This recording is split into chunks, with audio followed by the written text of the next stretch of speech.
$5,000. Cash payment to anyone who can prove that what lying son of a devil Farrakhan is preaching is consistent with the lessons, supreme wisdom, of Master Fard Muhammad Elijah Muhammad's representation of his teacher Master Fard's teachings.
Assalamu alaikum, sisters and brothers.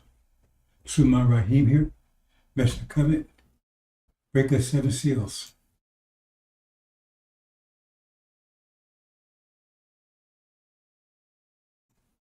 Okay, brothers and sisters,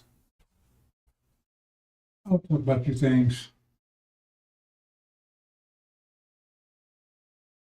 Because we have a mission change. Ministry mission is virtually over. Virtually over. Ministry into warlord. Priest to warlord. And back to priest. Once we get home. Priest. Priest to warlord. Warlord. It's war. It's here. Now, as far as $5,000, see, the thing is, these things speaks volumes. That right there alone should destroy Farrakhan. He's still standing. He's still around. He's not standing anymore. So you wonder what's going on here. There's never been a time like this. And if you read Jonah, it says that, but you know why? It said they have trouble. It says, if this gospel had been taught to all other nations, they would have repented. It says, you Google it, see what it says. They can understand what was your problem. It's the Levites again. And do I need to Google that and bring it up? It says, if this gospel had been preached to old Nineveh, right, they would repent. But you got the God came to you. You got one of the best messengers ever. Then you get priests.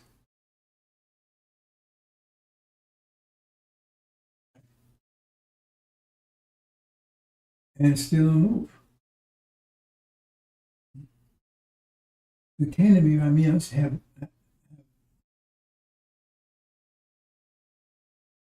revelation on that. Right? Because the thing is that, the Levites are grafted in tribe. They're not part of tribe Shabbos. They grafted in. And the grafting process is very difficult. It's not taken very well.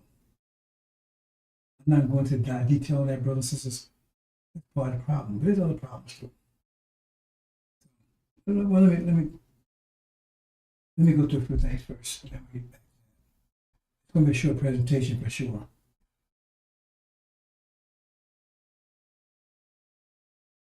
You see here. Now, when you look at this, see people in a few more days, they'll go back and say, how in the hell? Because there's no way in the world you could have been deceived by him. I mean, it's all over the place. It tell you everything. I mean, there's no way you can see by him. No matter, and as far as do, he doesn't deny that because he got statements acknowledging that. His father, a white Portuguese, a Caucasian Portuguese Jew. Now they try to upgrade, so he's Jamaican, but that's nationality, not ethnicity. He didn't do that until I came on the scene. Oh no, he's a light-skinned Jamaican. Just Google it, tell you his father, show you an actual picture of him. Caucasian white man. So he could not be see Abraham. So that applies to him. And it says the Messiah would be from the root of David. Right? David, right, is directly from Abraham. And yeah, he's the devil. So he can be the Messiah. Then again, the one that followed directly after Elijah was Aaron. He was no good. And he said to Aaron, he misses Aaron, and then Aaron was no damn good. I mean, it's no matter how you cut it. So you say, well, what's going on? Well, part of what's going on is he's doing his job. He's attracting all the demons. But he's attracting another group too. He's attracting all the demons.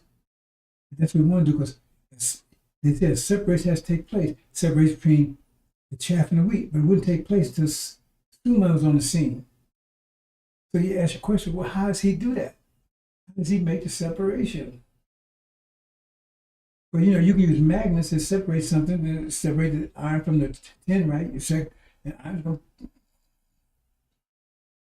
lock to the magnet, and the tin going to set your head like nothing happened. Not affected at all. And so he's attracting them, so I don't have any problem with that. That's how we do it more effectively. It's not save me any problems. Okay? So and we use everything for our own purpose, own good. But see, their plan was, I know their plan. See? They said, let's deal shrewdly. Okay? If they were dealing wisely with us, they would let us go. They're just smart with us, so let us go. That's what God told me to do. But said, no, right? When you're shrewdly, when you're military, anybody tells you in the military, shrewd, that means, right, cunningly. It's like a lion sneaking up on a zebra. You don't say, here I am. It's shrewdly. See? That's the meaning. But anyway, if you go back and read it, what was that? Henry Lynch, what his name was? Lynch, something Lynch. There's more to it than they expose. But they've been planning against our destruction. It says remember, the plan, the plan was while we was in captivity. They've been planning for this hundreds of years. They brought us over, they didn't know who we were. So, they took, right? They took our language, took everything, took totally, right? Turns into Negro butts. And then they infiltrate us with their seed. How do you do that? It tells you clearly. It says they took and sowed an enemy. Now, are we the wheat? See, you gotta have both ways. Are we the wheat? Are we the ones going to inherit the kingdom? Is the original nation the wheat? Then it says the enemy will sow chaff amongst you. So it looks like you. So beware of sheep, of wolves, sheep clothing. Why are they who is he talking to? He said, beware of wolves in sheep clothing. He was talking to you. That means it'd be somebody, you the sheep. So there's gonna be somebody look like you, but they ain't you. Beware of them. It said, somebody showed their chaff amongst you. enemy did it. It says seed. Remember, that's why it says seed. They sow their seed amongst us. They keep us divided, confused. That's working. Like I said, if you know 10 black people, 5 of them are demons. See? But they confuse you. Keep you confused, divided. Because if you sheep, and all of a sudden you see another sheep start eating on another sheep, you say, hey, what's going on here? You get nervous. Then all of a sudden you don't trust sheep anymore. Because something wrong with those sheep. So you don't trust any of them anymore. And so that's what I said. They put their seed in women. How are they going to sow it amongst us? They're sowing out women. See, these things are simple when you think them through. But you know what's thinking them through, and that's their own detriment. Because you're not going to get out of here if you don't think. You don't want to think, you ain't getting out of here. But I don't care who you are, mother, brother, sister, uncle, great uncle, grandmama, whatever. If you don't, the angel is your key to get out of here. If you can't rise to that level, you're not going. That's just it says only those in man's book of life. How you get in there? That was the first group to go out. The second group that went out, it was those that would wash their blood and wash their robes in the blood of the lamb and still come back to the same thing. It depends on the lamb. The men should be called, the priests be chosen. You see the idea about Jesus? Oh, he's so nice. They totally got you messed up. Ain't nothing like that. Because he come with wrath. I mean, if you're wrathful, how do you perceive a person as wrathful? They kicking ass. They got attitude. It's like emotionalism and wrath. He say, well, I'm going to come killing everybody. But that, it may not be any emotion in that. You know, I'm going to kill all the roaches. It may not be the emotion in that. Because I'm wrathful at them, then you know it's emotion. It's emotion. So emotions involved also. It's on both levels. That means you're going to find the person when you come in, right? It's going to be on 2 levels. Intellectual and emotional. It's full of rest. Both in the God too. God and I am. Even Elijah got emotion. Because this thing got really intense. And the emotions was directed at the Levites. Because I tell you, most of the Bible was talking about the Levites. I mean, it took a while to be discovered that. Then recently, I thought about it, I said, well, it's the grafting process, but we didn't ask them to come into this nation. That's what they said they wanted to. They said, we want to be a part of your nation. We didn't ask them to come in. We don't need them. If you look at the ark, they're not part of the actual kingdom. If they want to be a part and they want to perform, right? They want to be an additional part, productive part of the year.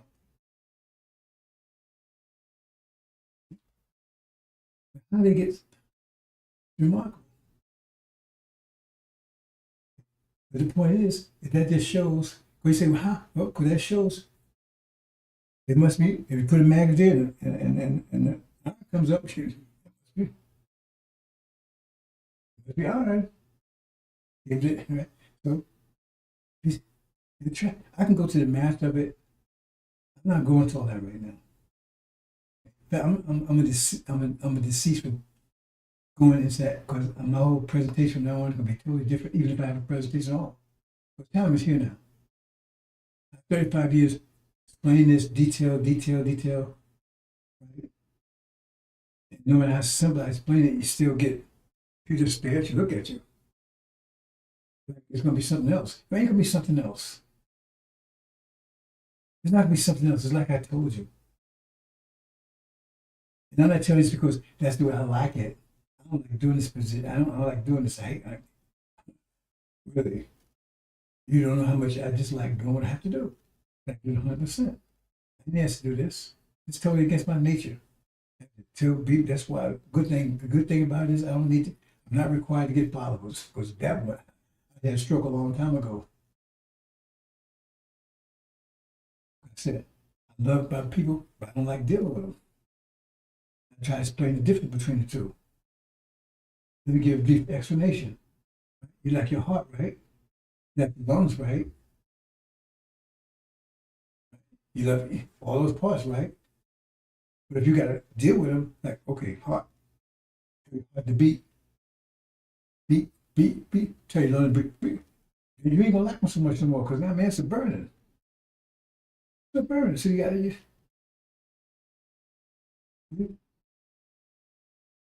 Right now, people are coming burdened.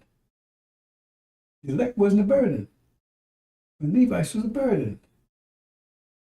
And soon I was expecting, Jonah, he was expected to carry that burden within limits.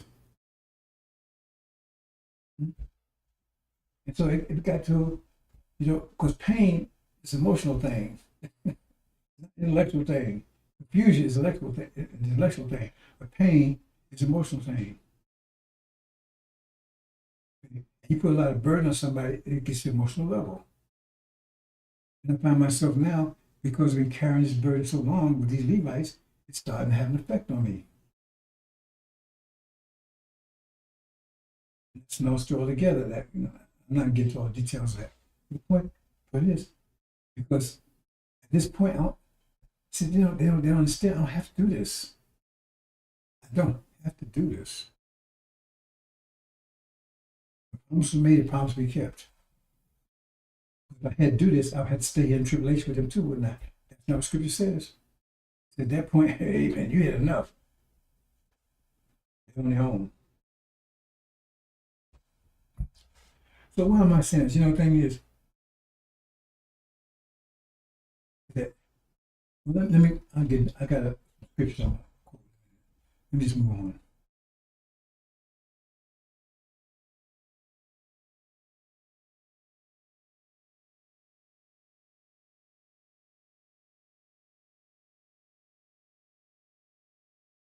I'm going to play this bell since I play it every time, so I'll keep this short. So, yeah.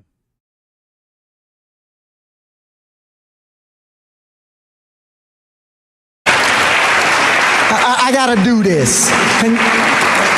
Do you mind? Yes, I'm gonna do something. I don't want to put my brother on the spot. See, this is this. This is something else. Love and faith transcends color. And the reason why we embrace Father Flager as a brother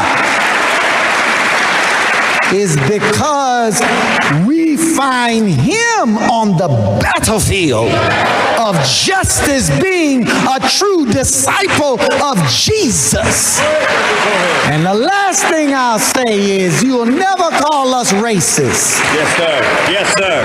Because this day that we honor, yes, sir, Master Fard Muhammad, if you see an image of him, put his image up. Yes, sir.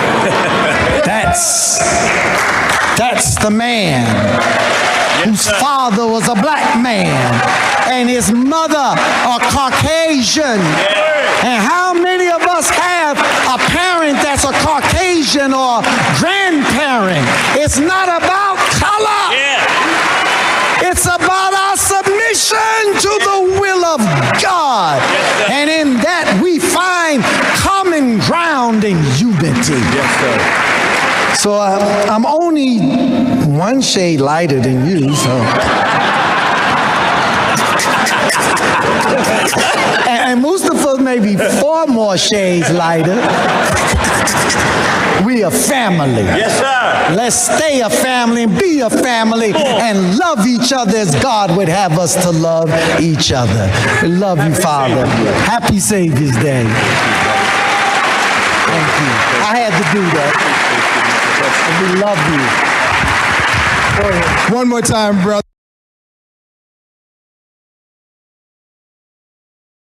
See, that kind of stuff evokes emotional response. See, none of you probably have been in battle before, combat. when you get in combat, there's a very strong emotional component there. You heard adrenaline? The adrenaline is kicked in from emotions, not from intellect. Battlefield, when you're in a fight like that, adrenaline is a very important aspect that you need. Because the more adrenaline you got, you have to control it. If you don't control it, then it turns into fear, and then it turns against you. The more adrenaline you got, right, the more aggressive, the more powerful you're going to be, right? Because you get emotional. And that's what happens in combat. And I tell people, when you see in the movies all this stuff, that's BS. If you're on a battlefield, if that battle's over, you don't want to be around there. Not with a gas mask. If you're around, you want to get a gas mask. People have lost their bowels and everything else. Because you got to be 100% on that battlefield. So when you lose control of your bowels, you lose control of everything else. So the only thing you focus on is staying alive and killing everything in front of you. It's very heavy emotional content there. Who can, again, discipline matters. Because people that don't have discipline, then emotion overtakes them and they run. The ones that master discipline, they become heroes. They, man, you whacked out everybody. Yeah,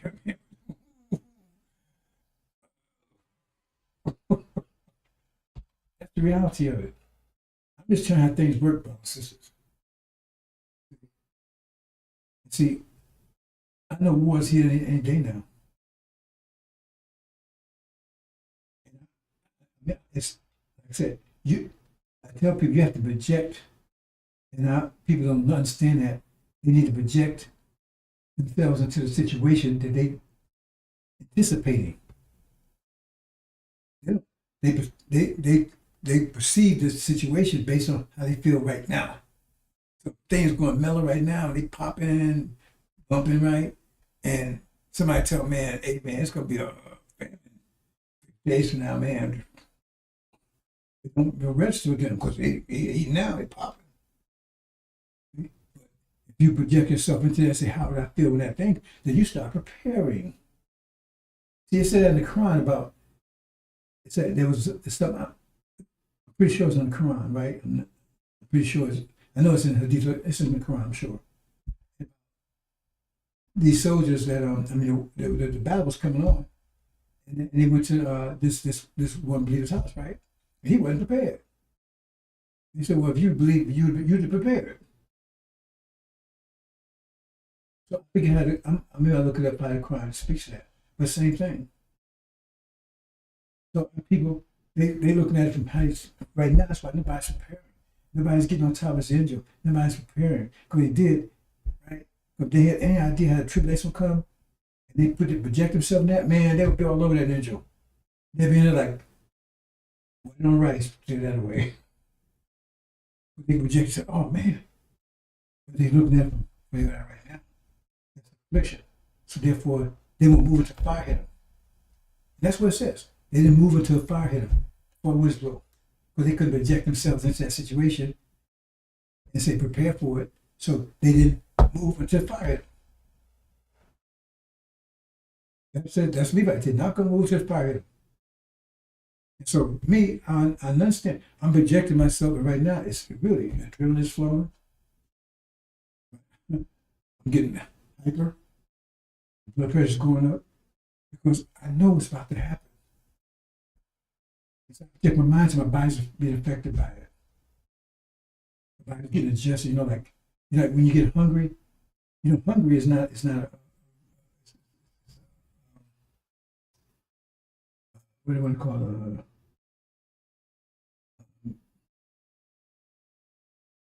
Anyway, it's an illusion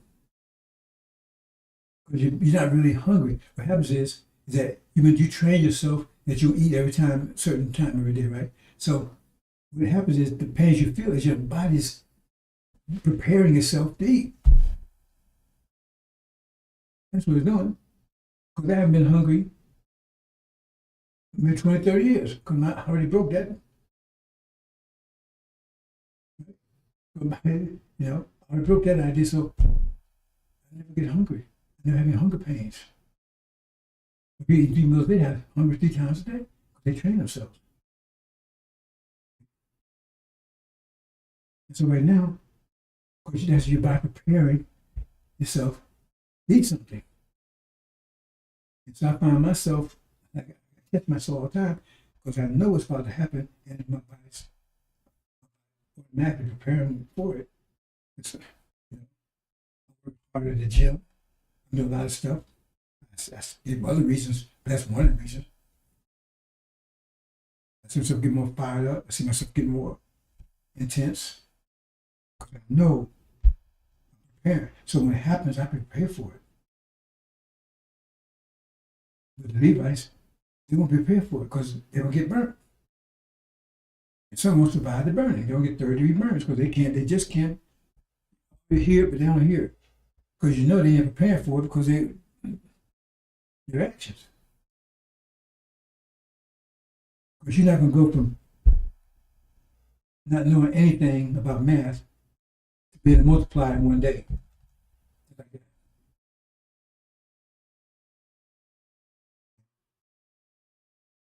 Or when that comes, I'm going to get the engine. Oh, no, it's not going to work that way. Anyway, they've been told, I said a long time ago, you got to but no, but you got to have faith. That's one of the first pillars, right? You have faith. If you don't have faith, I'm waiting to see if it happens. I'm waiting to see if the flood comes.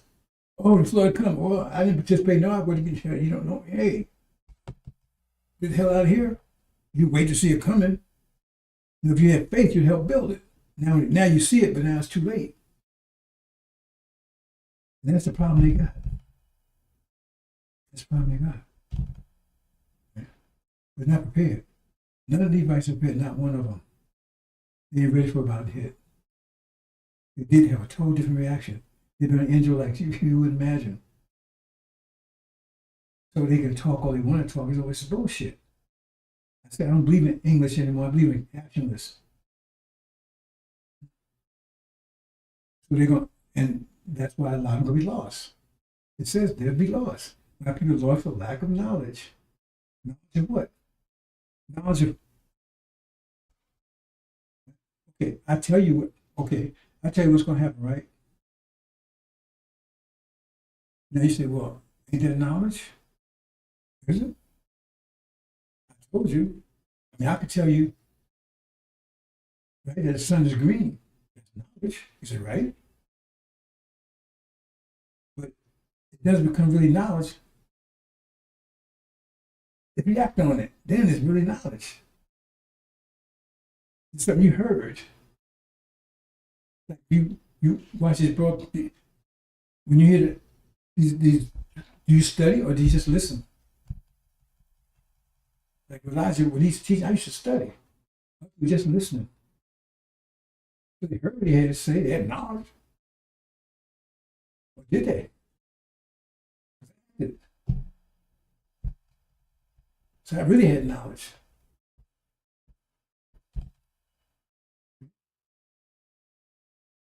So they got caught when I didn't. Move on.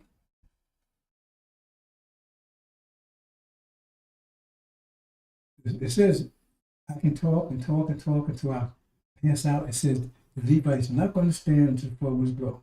So they resurrected, but they had no spirit. Okay? That means, that gets back to what I just said, right? They heard it. They act on it. That's what it said. It says the first resurrection, they was resurrected, but they had no spirit. They didn't act on it. So they didn't do them any damn good. So they had four winds blow. That's a nice way of saying it. But the four winds, when you look at the angel, they tell you the four winds expire. They hit their ass. They did it themselves. It's remarkable. I look at when I realized that the scripture most talking about the Levites, and I start saying, it's remarkable, huh? I understand the grafting process. But we'll see. Do you then believe in a part of the book and disbelieve in the other? What then is the reward of such among you as do this but disgrace in the life of this world, and on the day of resurrection they shall be sent back to the most grievous chastisement. And Allah is not heedless of what you do. 86 These are they who buy the life of this world for the hereafter, so their chastisement shall not be lightened, nor shall they be helped. And see these, and those before what? This and this. I'll pay my brother. See, that was a gathering of demons and Levites. And the devil, I mean, the devil there, he was the main feature. And then the one on the left here, he's a Levite. And the rest of them may be all demons. All together, congregating together. What does the picture tell you? That means you got a problem with some of these Levites. Who are these Levites? These ones, everlasting shame and torment. They fell into two groups. Remember, they were delivered too. Some everlasting life, everlasting shame and torment. They had to be, because if they stay in America, they got burned up too. They got through, but everlasting shame and torment. They're Levites. He's Levite. He's Elijah's son, so they claim.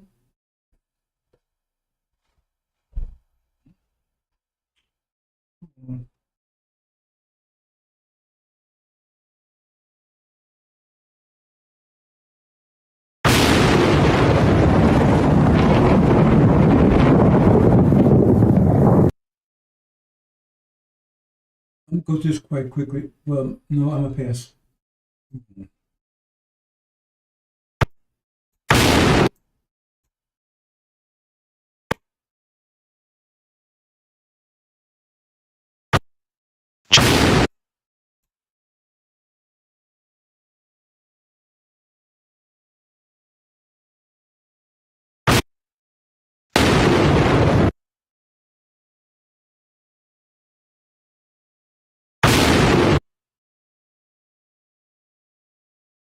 Six.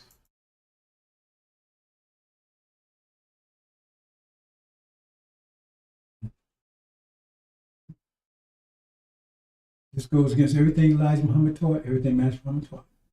What's going on? Because you know that if you use a magnet, right? It's going to get the iron, but the Levites it wouldn't attract them. So what's the story on that? See, if he's trapping all the demons. What about the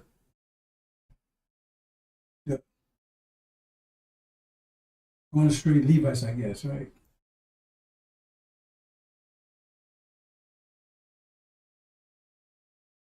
I'll play this. I indeed baptize your water unto repentance. He's coming after me. Now, this is Elijah talking about. I mean, they would admit that. This is Elijah that does the baptizing. You see again how they, with water, repent, but he'll come after, wait a minute, nobody comes after Elijah. It says right here, whose shoes on that word is mightier than him, whose shoes on that word is to bear. He should baptize the Holy Spirit with fire. Remember, he had to hit you with fire. The fire keeps coming up. He has to hit you with fire. Holy Spirit, right? That's the angel, and with fire. Because you ain't going to move until you get the fire. Who span his hand, he will thoroughly purge his floor and gather his wheat into the garden, but he shall burn the chaff with unquenchable fire. The chaff, that's the demons. So that was Willie Lynch, that was his name. And he had a plan how to destroy us. He says, okay, keep them separated, first, remove all knowledge of who they are from themselves. Secondly, right? Enemy sow seed amongst us, then rape their women. See, that's a bad classification, because why would they classify their own children? Think about that. Why would they classify their own children as black when they know it's their children? But that's not right. Nobody else does that. Not even Arabia. If they rape a woman out there, or they make a concubine, or they take slaves, and they have a child from that slave woman. That child, Prince Bendel, I think his name was. He was, remember doing our so-called 911? He was one of the ambassadors from Arabia. Black man, he was black. Navy hair. His father was a slave. His mother was a slave, and his father was one of the princes. So he called Prince Bendel because they said that they took the child took the identity of the father.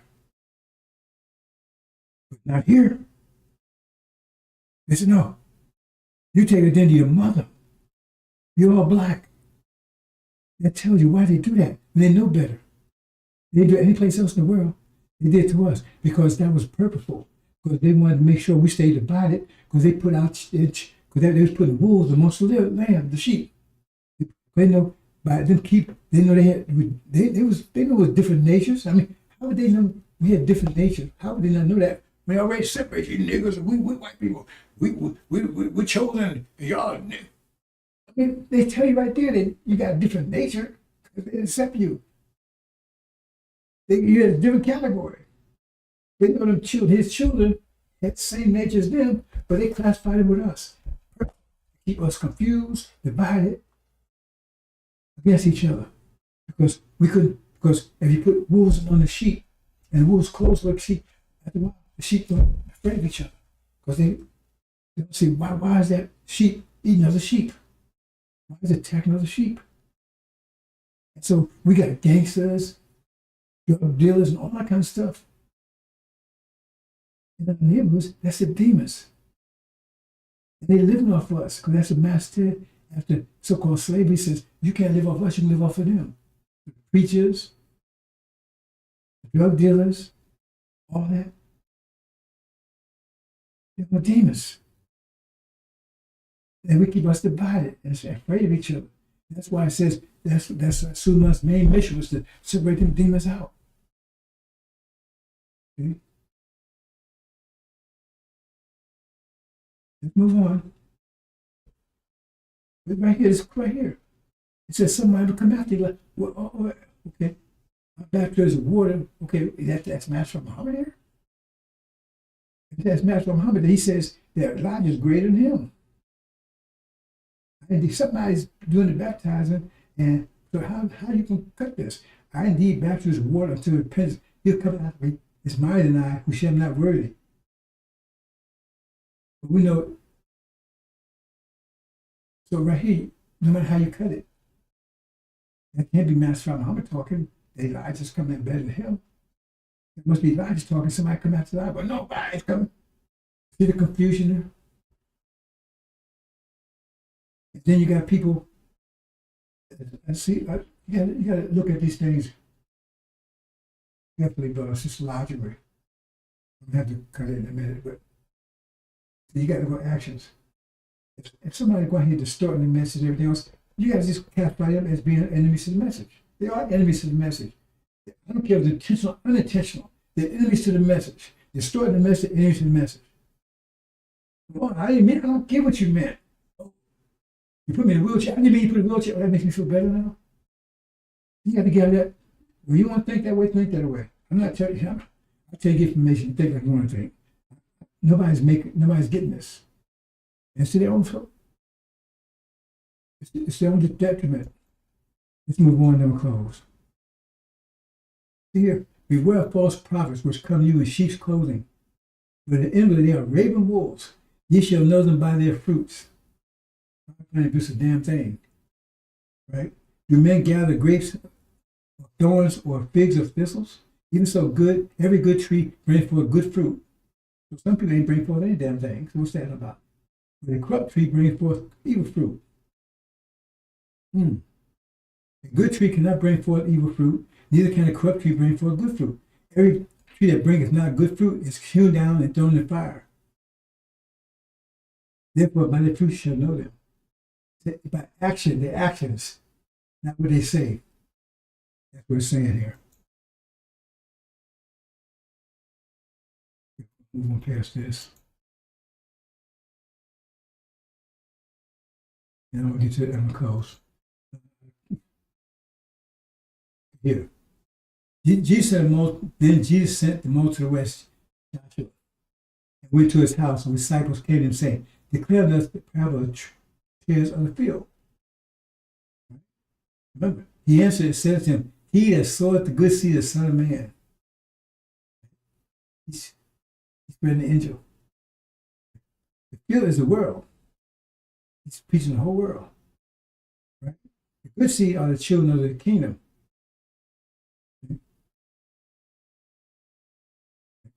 That's the ones that receive the message.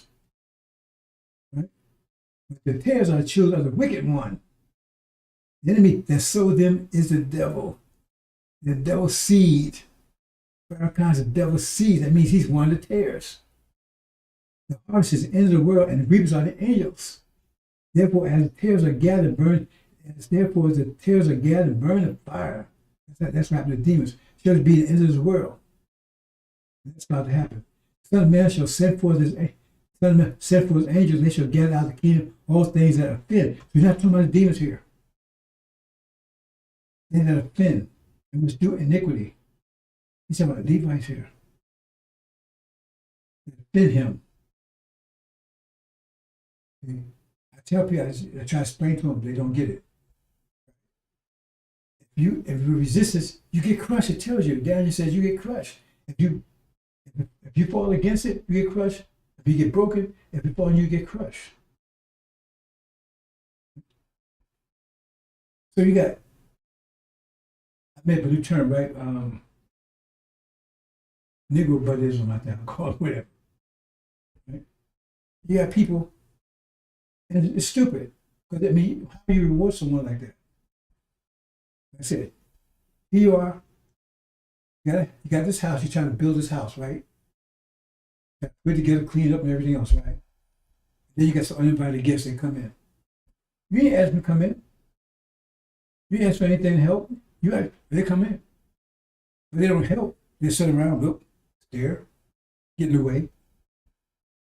So their problem to begin with, because they ain't doing anything to get in the way. If they were near you, easy to do things. Plus, the fact is, they get in the way, plus they probably make it a mess themselves. So now you got to clean up after them.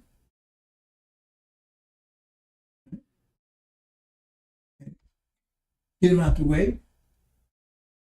And then they sit around and get an attitude by the way you're doing things. So fuck them. That's the way it's said right here. They're offensive. Right?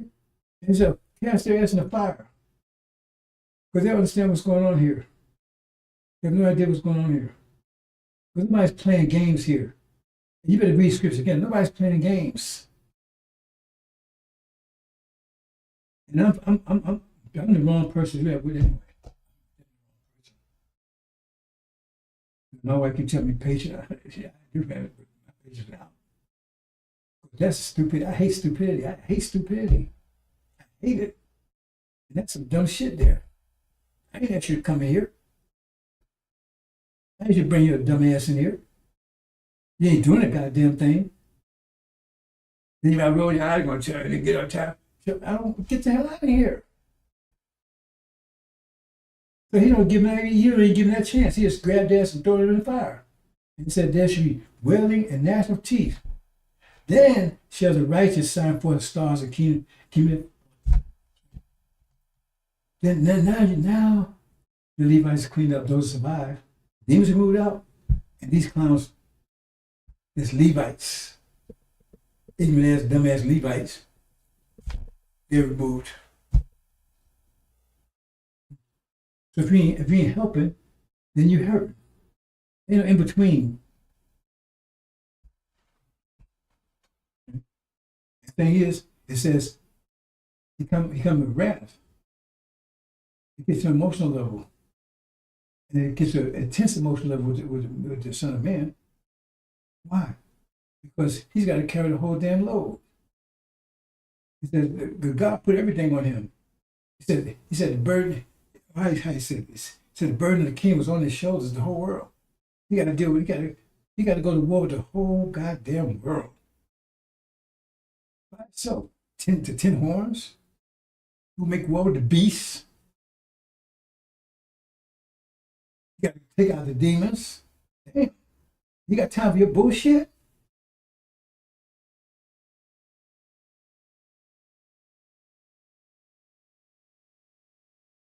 So, I'm going, bro, sisters. I gotta close out. 1 second, let me check something.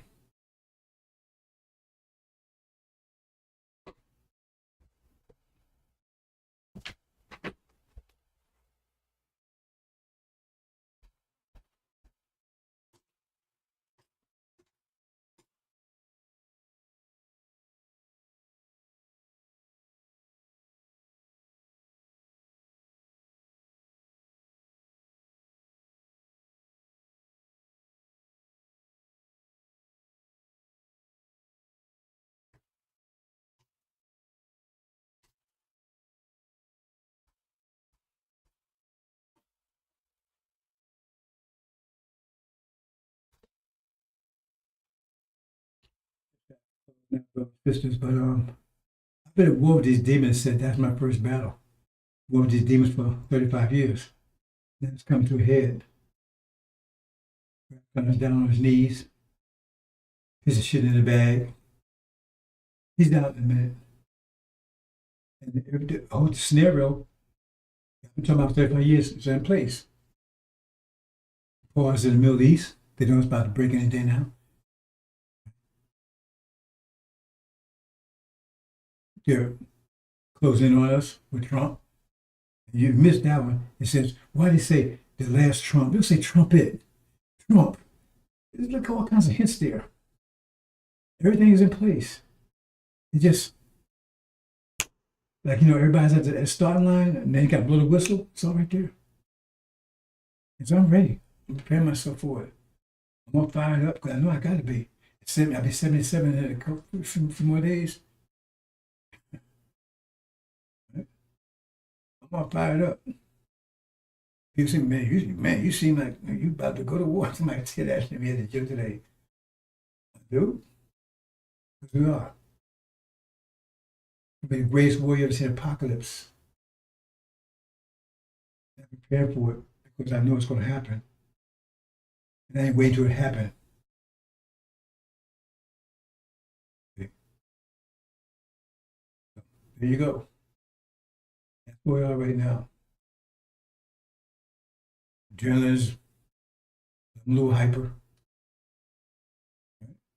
Okay. You ever see anybody get for you ever see anybody when they go for a fight? Like you see how they get warmed up every day? They're all fired up, ready for that. Because when they come out to fight, they're all fired up. They gotta be. They can't wait till they get in the rain to get fired to get their ass knocked out.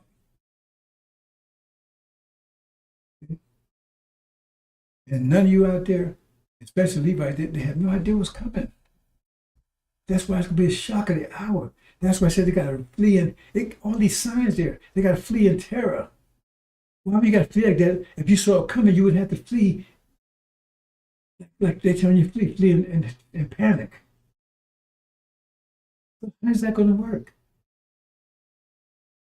They tell you these things, going to tell you that's the state you're going to be in, because then listen, because these people like Eric X and all these clowns, it was blocking the people from getting it. And so they see it to fire them. And those that did see it didn't do any damn thing. Because the natural leaders didn't do anything. That's the situation Levi's, and that's why he left behind. Anyway. Yeah. It should have been. Plenty of time. Somebody had 4 or 5 years to prepare. Nothing, zero. But now it's on us. It's up to mass problem at this point. Yeah, there's an issue with that, but anyway, no matter what, it's still going to be a few more days.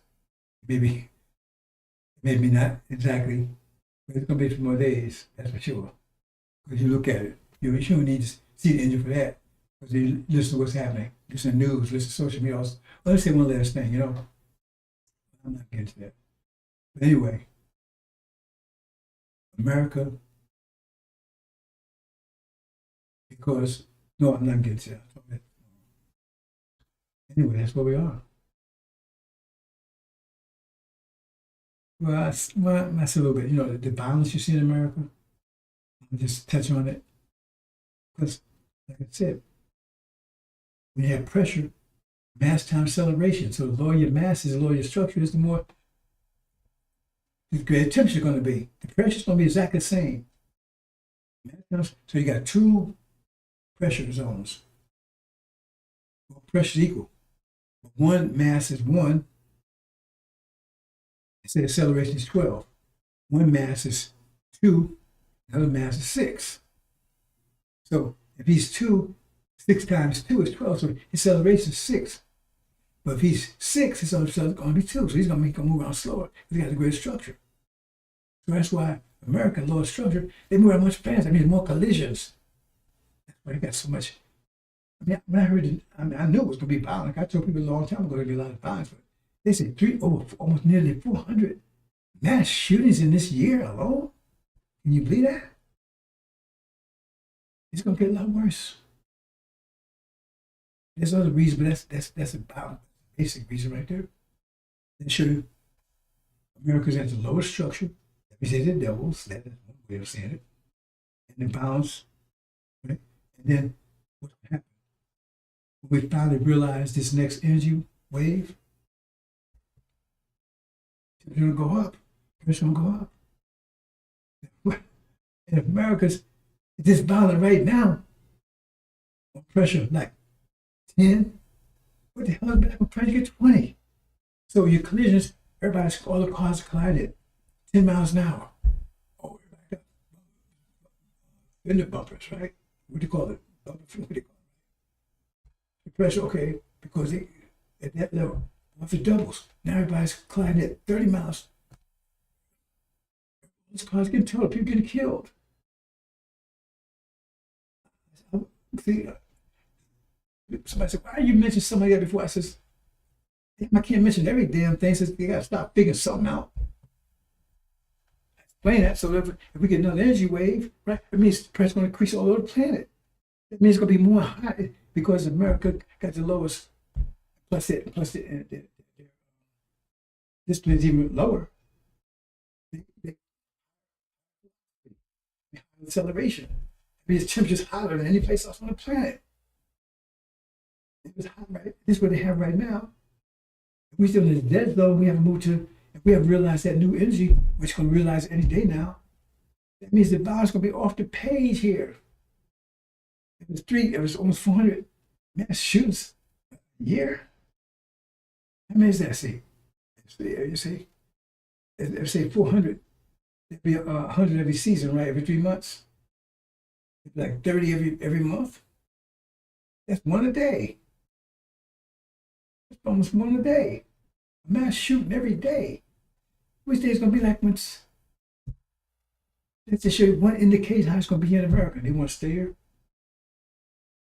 You know what I'm saying? I can't explain everything. I mean, some things you should figure out yourself. I mentioned somebody that says, and everybody had the wrong answer. Anyway, that's where it is, brothers and sisters. Once we experience this new wave, we're going to experience any time now. It's going to be off the page.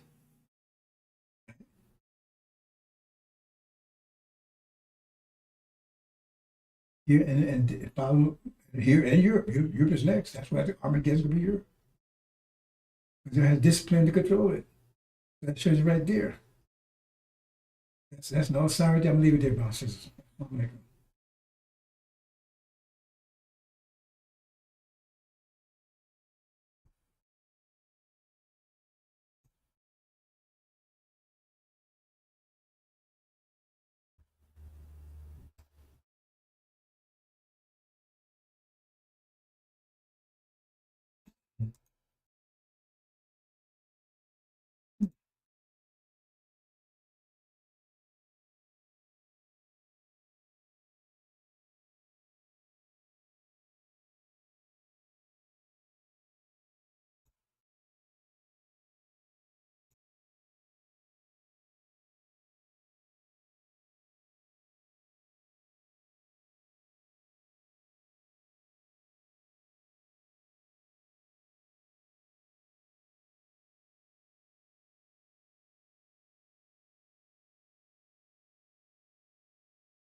We have a lot of that going on, but we're taking care of our farmers. We can't let our farmers not have anybody. These people. You can't replace them very easily. People that live in the inner city are not doing that work. They're just not doing that work. And they've tried. We've tried. Everybody tried. They don't do it. These people do it naturally. Naturally. I said, what happens if they get it to a farmer the other day? What happens if they get a bad back? He said, they don't get a bad back, sir, because if they get a bad back, they die. I said, that's interesting, isn't it? Well, you heard that. Donald Trump is a believer in eugenics. He believes that white people are the superior race. And inner city is code for black people. And he believes black people cannot now work on the farms. I guess they're not good enough for that. So Hispanic people can do it because they have the backs for it. This is what this man is saying out loud in interviews. He is a racist. It's been proven time and time again. The man had Mein Kampf on his bedside table that he would read at night. Enough to let you know where he stands on that. Just more outrageous, racist things from Donald Trump. They want to arrest those who can do the farm work, well, until their backs give out. And then he'll probably ship them to El Salvador or some other country. Just more vile statements from the president and let you know where he stands.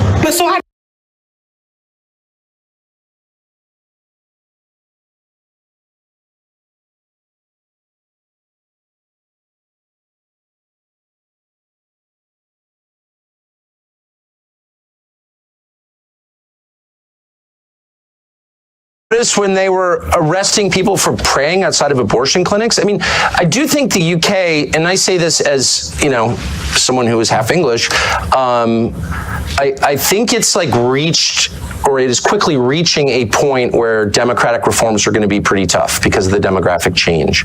And that, of course, the point of importing all these people is to overwhelm the people who live there who disapprove of the program. So you don't have to care what they think because you just bring in new people and their will becomes like all that matters. And so I don't think you're going to fix these things through elections at some point, probably pretty soon. And I just worry a place like the UK, Canada is another, a bunch of different countries in the West are at the point where they're literally revolutionary. They are poised for revolution. And as someone who really doesn't support revolution and hates violence and hates civil war above all, I'm worried about that. I mean, I don't see how this is fixed. Starmer, who's he's just an instrument of larger forces, but he's a poisonous character, obviously, who's really hurt your country. He's in there for 4 more years. And so you wonder, people are going to start to get really radical in a scary way. I think this is going to happen. And the people in charge don't seem to care. Well, you're already seeing it. You are seeing the anger beginning to manifest itself, and I completely understand the anger. I don't like you. I abhor any form of violence, but I do understand the anger when you have, Keir Starmer campaigned, I'm going to smash the gangs that allow these little boats to come over the channel, delivering tens of thousands of people illegally into the country, and they then get put into these so-called asylum hotels where they're given a pretty good lifestyle, certainly a far better lifestyle than many people really struggling at the moment in the UK.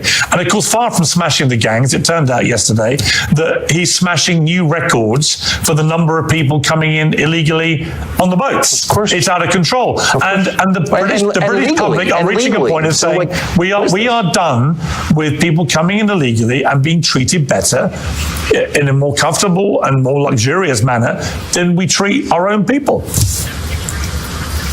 Well, the whole point is to humiliate and degrade the indigenous population of the British Isles, the white population. I mean, that's the whole point. And are they really going to do something about it? What would that be exactly? Public are reaching a point of saying, we are done with people coming in illegally and being treated better in a more comfortable and more luxurious manner than we treat our own people. Well, the whole point is to humiliate and degrade the indigenous population of the British Isles, the white population. I mean, that's the whole point.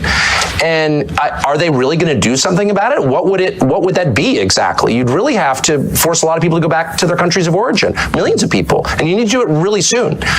And are they actually willing to do that? I don't know, but these are existential questions that we have been browbeat into ignoring for decades. But the question is is Ireland? If it's majority non-Irish, oh, shut up, they're Irish. No, they're actually not Irish.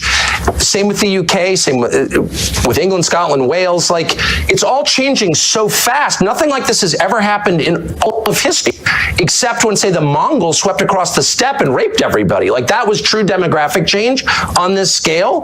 But even that wasn't as profound as what we're seeing in every white country around the world. I would say the West, but Australia and New Zealand also. So, like, what is that? Now, my brain is not big enough to understand what that is. I have a lot of theories about it, but I don't know if they're true. All I know is what the numbers are, and that's real, and no one feels that he can say it. Everyone's like, oh, well, if that were happening in China or India or Malaysia or Senegal, it doesn't matter. You'd be like, what the hell is that? Like, the population's totally different. Look at graduation. Pick, I don't know, King's College Law School, and look at the graduation picture for the last 30 years. Who's in it? Just like, let your eyes tell you the truth for once. Like, this is a total change in population.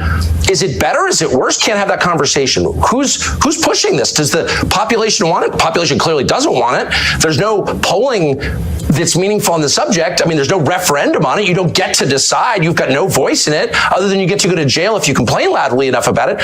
What is this? I think it's the biggest and darkest thing that has happened in the last 1,000 years, for sure. And I think it's leading somewhere really, really bad. It's not happening by accident, that's obvious, because it's only happening in white countries. I mean, I think that... Oh, shut up, white supremacist. Well, in fact, I'm not a white supremacist. Well, I'm just noticing what the hell's going on. I think most people I've spoken to about this in the UK, most people have always viewed the UK to be a very tolerant, multicultural, cosmopolitan place to live. That's why so many people want to come here. And people have no problem with that. And it's been very successful for a long period of time. But it's multicultural? What does that mean? We have a lot of different people from different countries, different cultures, and it's always worked historically. So is Sharia law in a multicultural country, is Sharia law? What does that mean? We have a lot of different people from different countries, different cultures, and it's always worked historically. So is Sharia law in a multicultural country, is Sharia law every bit as valid as English common? No, people don't want Sharia law here. No. A lot of people do. Wait, hold on. I don't know what you mean. Multiculturalism itself is a lie designed to subvert a society. No, a society has a culture. You can argue about what it is or ought to be. It's not necessarily the same as race. It's connected to race, but it's not the same. People from different races can buy into your culture. That was kind of the beauty of the West.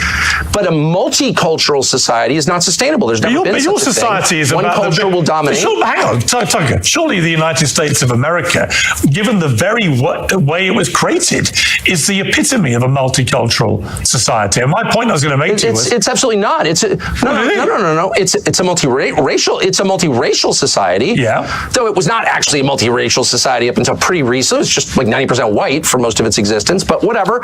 But you did have different peoples, you had different religions, that was all totally fine, but there was one culture, as American culture.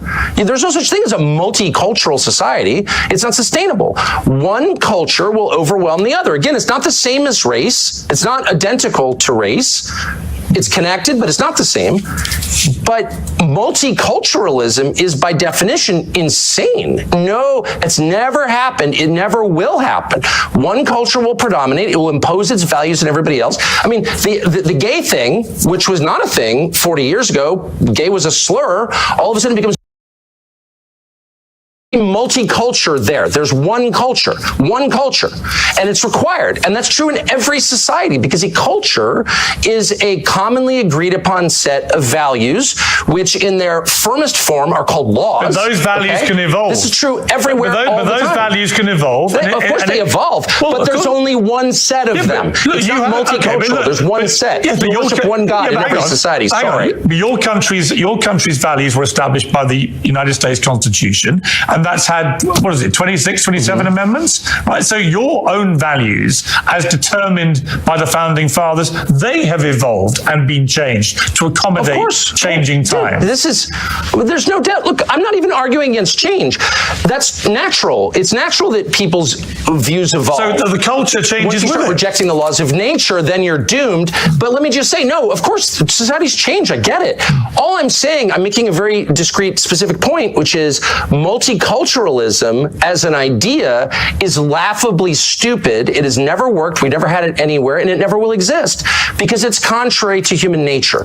One culture, one way of looking at things, one worldview will predominate, and it will punish all who deviate from it. That is the nature of societies. So if you're telling me it's determined by the founding fathers, they have evolved and been changed to accommodate changing time. There's no doubt. Look, I'm not even arguing against change. That's natural. It's natural that people's views evolve. So those values can evolve. There's one culture, and it's required. And that's true in every society because a culture is a commonly agreed upon set of values, which in their firmest form are called laws. But those values can evolve. This is true everywhere. But those values can evolve. Of course they evolve, but there's only one set of them. It's not multicultural. There's one set. You worship one God in every society. Sorry. Your country's values were established by the United States Constitution, and that's had, 26, 27 amendments, right? So your own values, as determined by the founding fathers, they have evolved and been changed to accommodate changing time. There's no doubt. Look, I'm not even arguing against change.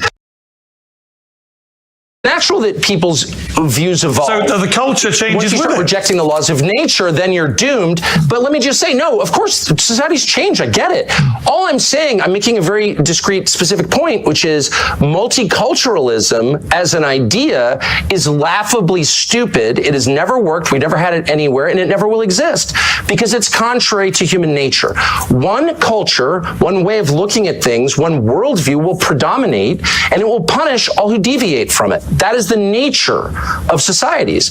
So if you're telling me it's multicultural, we can all live and have radically different values, that's just not true. It's never been true. It never will be true. So you're having one culture, one worldview predominate over another and dominate and suppress all dissent. That's just what it is, dude. Let's be honest. I would point to the United States of America and the United Kingdom as two shining examples, albeit not completely without their flaws, but shining examples of places that are deemed by the rest of certainly feel that about my country. Well, I certainly think that inherent in Christianity is the notion of tolerance, and that draws from a core Christian concept, which is free will. You cannot force someone to convert. There's never been conversion by the sword in Christianity. People decide to believe in it. And so that is central to the religion, therefore it's been central to the society. Western civilization is Christian civilization. And so we call that tolerance. It's a respect for your inherent God-given right to make a choice about what you believe. Okay, so of course, that's always been a feature. My only point is, a society has a commonly agreed upon set of beliefs, rules, and laws that are the definition of the society itself. That's what a society is. So you can't have competing. You can't have, gay world and Sharia world living co-equally in a society. That does not happen. It will never happen. You have to pick one. Are we the Sharia society? Are we the party time gay rights society? Which one? And you can't face that reality. So you're just sort of snoozing along until the inevitable point where you're going to wake up and be like, my values have no bearing on what our society is anymore, because we've been invaded by other people with a totally different worldview, and they're now in charge. And that day is coming very soon for your country, and maybe it'll improve it. I don't think the UK could be a lot worse than it already is. It's this kind of disgusting, sad, self-hating, suicidal island that was once great. It kills me to see it as a half English person, but that day is coming. It will change. You will either decide to be Western or Eastern. That's a choice that we're all going to face. I don't want to face that choice, but it's being foisted upon us by the architect. That's a choice that we're all going to face. Suicidal island that was once great. It kills me to see it as a half English. That day is coming. It will change. You will either decide to be Western or Eastern. That's a choice that we're all going to face. I don't want to face that choice, but it's being foisted upon us by the architects of mass migration. Sorry. I would question your characterization as my country as a sad, disgusting, what's the rest of it, suicidal nation. I feel none of those things. I feel very happy to be in the United Kingdom, and I feel that there are lots of very happy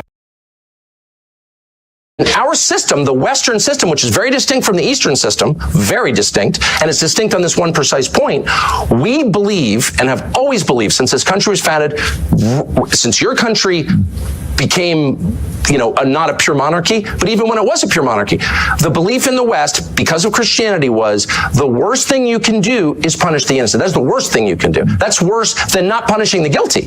And we often said that to each other. We no longer say that because there is a pretty concerted effort to blur the meaning of these terms. But I'm not going to be deterred from defining words precisely. Terror is murdering people, killing people, punishing people who committed no crime.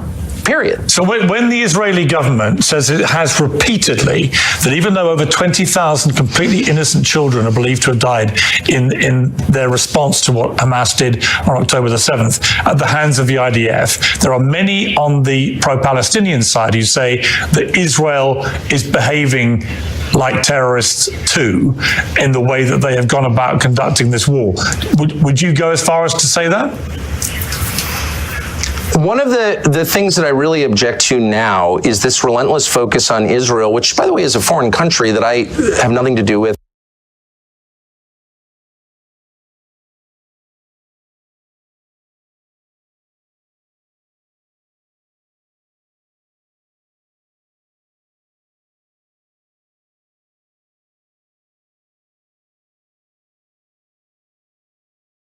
We've done this before.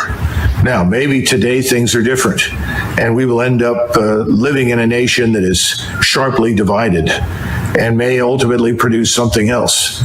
But I'm an American. I love my country. I want to see it stay together. I'm interested in social cohesion, which means that I think our laws, customs, and culture have to be dominant. We can accept some diversity on the edges, but not fundamental division. I think we're in a state of fundamental division. So when I bring up Sharia law, I've sat in many discussions with many people that said, well, I don't care what people look like, but I do care about Sharia law, and I don't want that practiced anywhere near my family or in my country. And that's something you should be aware of. So the notion that someone can come here and say, well, that's part of my religion and we're going to abide by Sharia law, they're going to find serious resistance and opposition in the country. That's and as I clarified, it's because it matters. It's this thing we call societal cohesion. Nations do not exist on their own. They have a core population.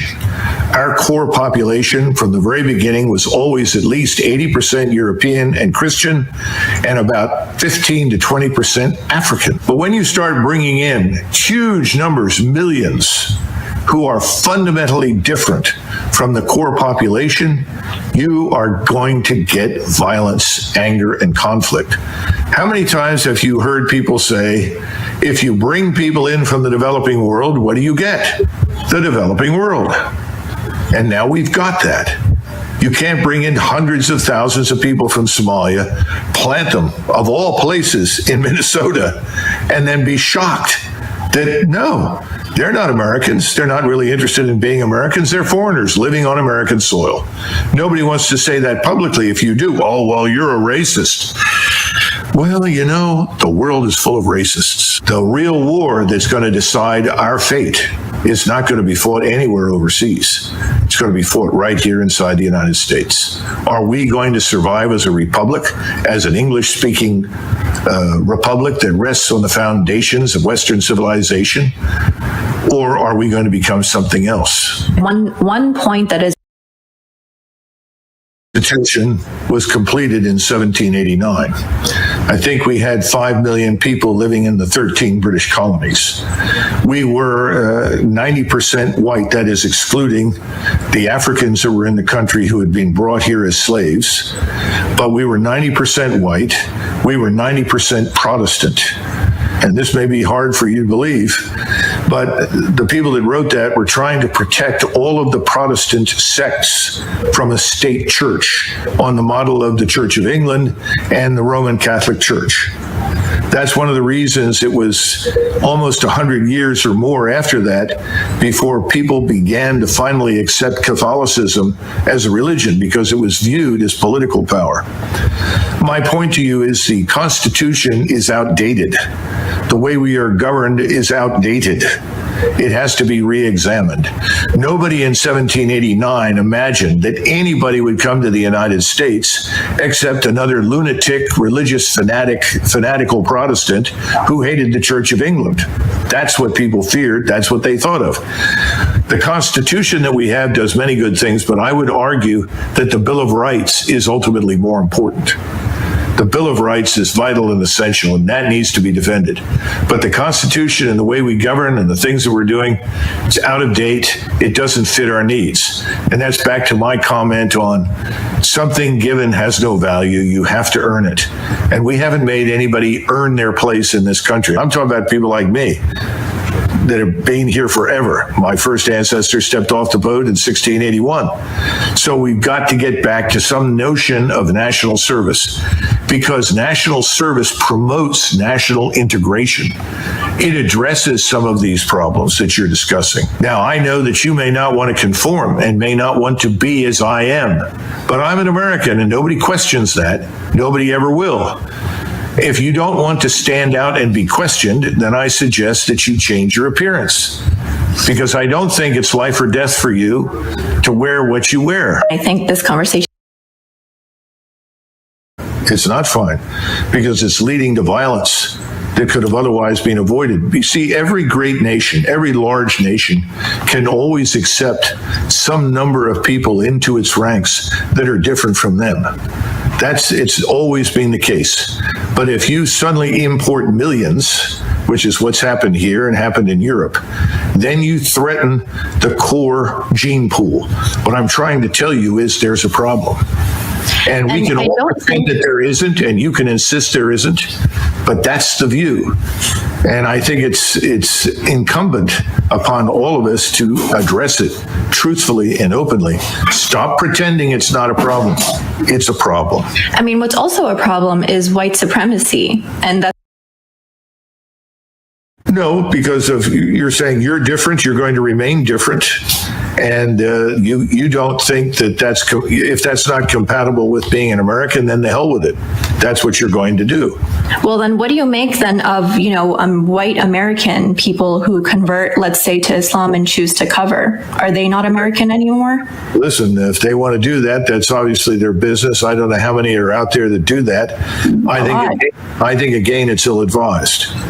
I think you have to hold the society together.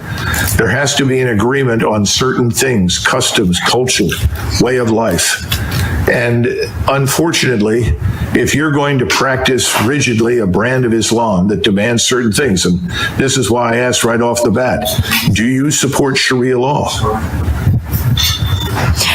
I'm a Muslim. What being a Muslim means is I follow the guidelines of my religion, which is a peaceful. Does your religion dictate to you Sharia law? My religion dictates to me to be a good human being, to be good to my neighbors, to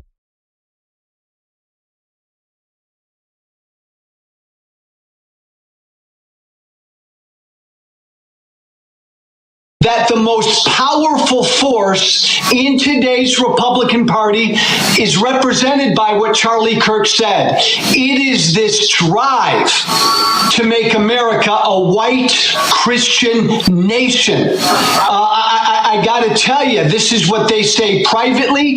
This is now what they say publicly. This is what Charlie Kirk said publicly.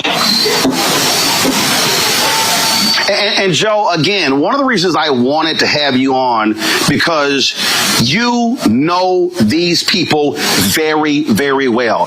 Yeah. You said it yourself. You were one of the strongest voices. You were one of the folks who understood the incendiary language when you were in Congress, when you had your radio show, and how people loved when you did it. And then when you chose to apologize for that and turn away from it, oh my God, they literally have just tried to destroy you because of that. Yeah, again, you know the deal, Roland, right? I came out publicly against Trump 7 years. For 7 years, I put up with death threats on a regular basis. Nobody is welcome in that party unless you bow down to what this force is, this MAGA force. And again, look, there have been some people on the left who've celebrated Charlie Kirk's murder. Shame on them, be better people. But this is much worse, Roland, what my former friends are doing on the right, because they are turning this into a holy war. When you say we declare war on the left because of what some 22-year-old young guy did in Utah, and then you declare war on the whole left, that's a lot worse than celebrating Charlie Kirk's murder, because that's dishonest, but that's also inciting hate and violence. And Roland, look, Trump's an idiot. So yeah, Trump says the left, the problem in the country is the left. J.D. Vance is not an idiot. What did J.D. Vance say today, right? He was subbing for Charlie Kirk on his radio show, and he spent the entire show going after the left, going after them, they, them. Man, Democrats need to wake up, Roland. This is a really serious deal by my former colleagues. The stuff that I hear privately from them right now, Roland, for the last 5 days, I mean, they want to go to war. This is a holy war. Oh, it absolutely is. And what really jumps out at me on this very thing here, Joe, and I've been saying this, I played the speech 2 weeks ago that mainstream media just ignored, of Missouri Senator Eric Schmidt, who gave a speech at NatCon, Peter Thiel's group, where he literally gave a white nationalist speech, where he said our ancestors fought for this country to be ours and no one else. He was talking about white people. He was basically saying if you are Black, Latino, Asian American, or even Native American, America is not for you. And folks just ignored it. And so people need to understand, again, what they're saying, why they're saying it. And yes, there are many evangelicals, any very conservative white Christians who are pushing this as well. And you nailed it. They want a holy war. They want a race war. They want this to be a white country. It is clear as day. And Roland, really important point. Charlie Kirk at only 31, the impact he had, because he was one of the most successful pushers of this white Christian nationalistic idea. And so I think that's why all of his defenders are out there so strenuously denying he said anything divisive, because they know if you really go through Charlie Kirk's public record, everything he said about people of color and Black women and Muslims and gays and transgenders, if people took the time to go through all of that, and that was put out for average people to see, they'd be blown away by it. That's why his defenders are like supercharged right now. They don't want that record to be seen. Today, you mentioned, and I mentioned as well, Vice President J.D. Vance sitting in to do his show. And listen to this man just blatantly lie, Joe. Play it. I read a story in The Nation magazine about my dear friend, Charlie Kirk. Now, The Nation isn't a fringe blog. It's a well-funded, well-respected magazine whose publishing history goes back to the American Civil War. George Soros's Open Society Foundation funds this magazine, as does the Ford Foundation and many other wealthy titans of the American progressive movement. The writer accuses Charlie of saying, and I quote, "Black women do not have brain processing power to be taken seriously." But if you go and watch the clip, the very clip she links to, you realize he never said anything like that. He never uttered those words. He made an argument against affirmative action as a policy.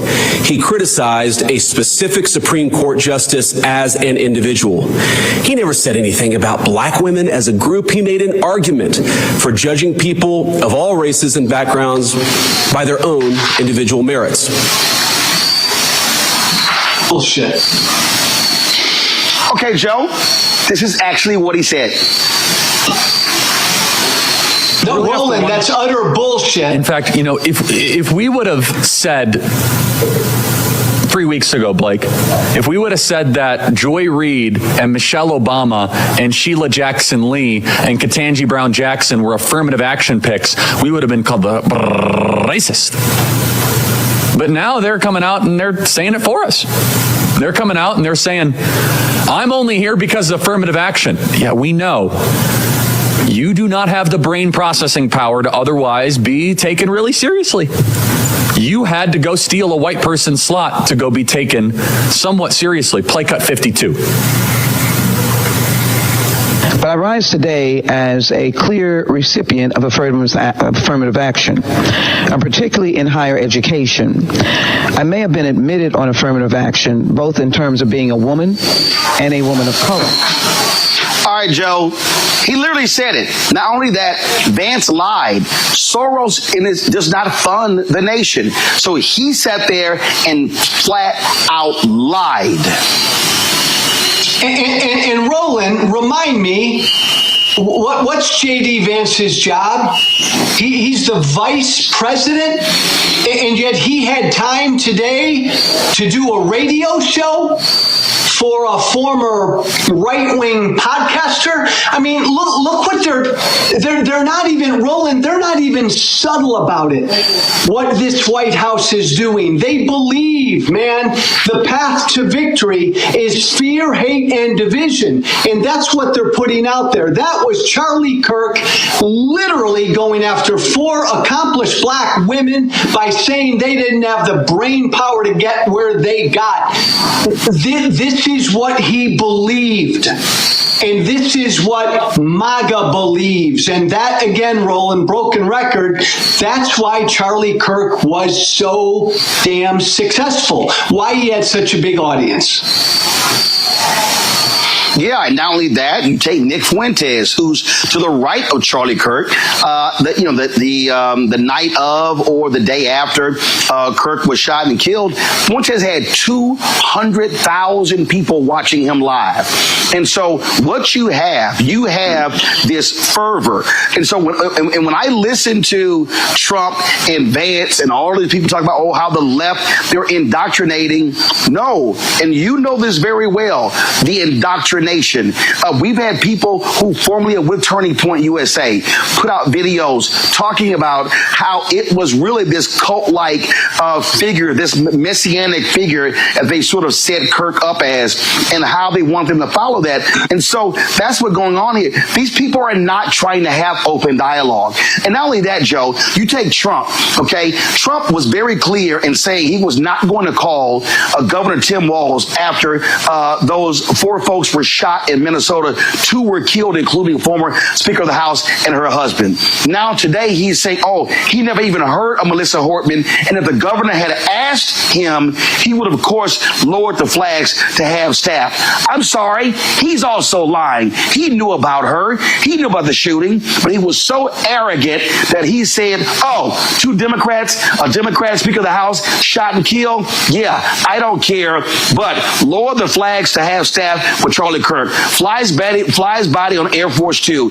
Do a memorial service at the Kennedy Center. Do another one at the Arizona Cardinal Stadium. Give him the Medal of Freedom. And I'm telling you, they're going to give him a state funeral.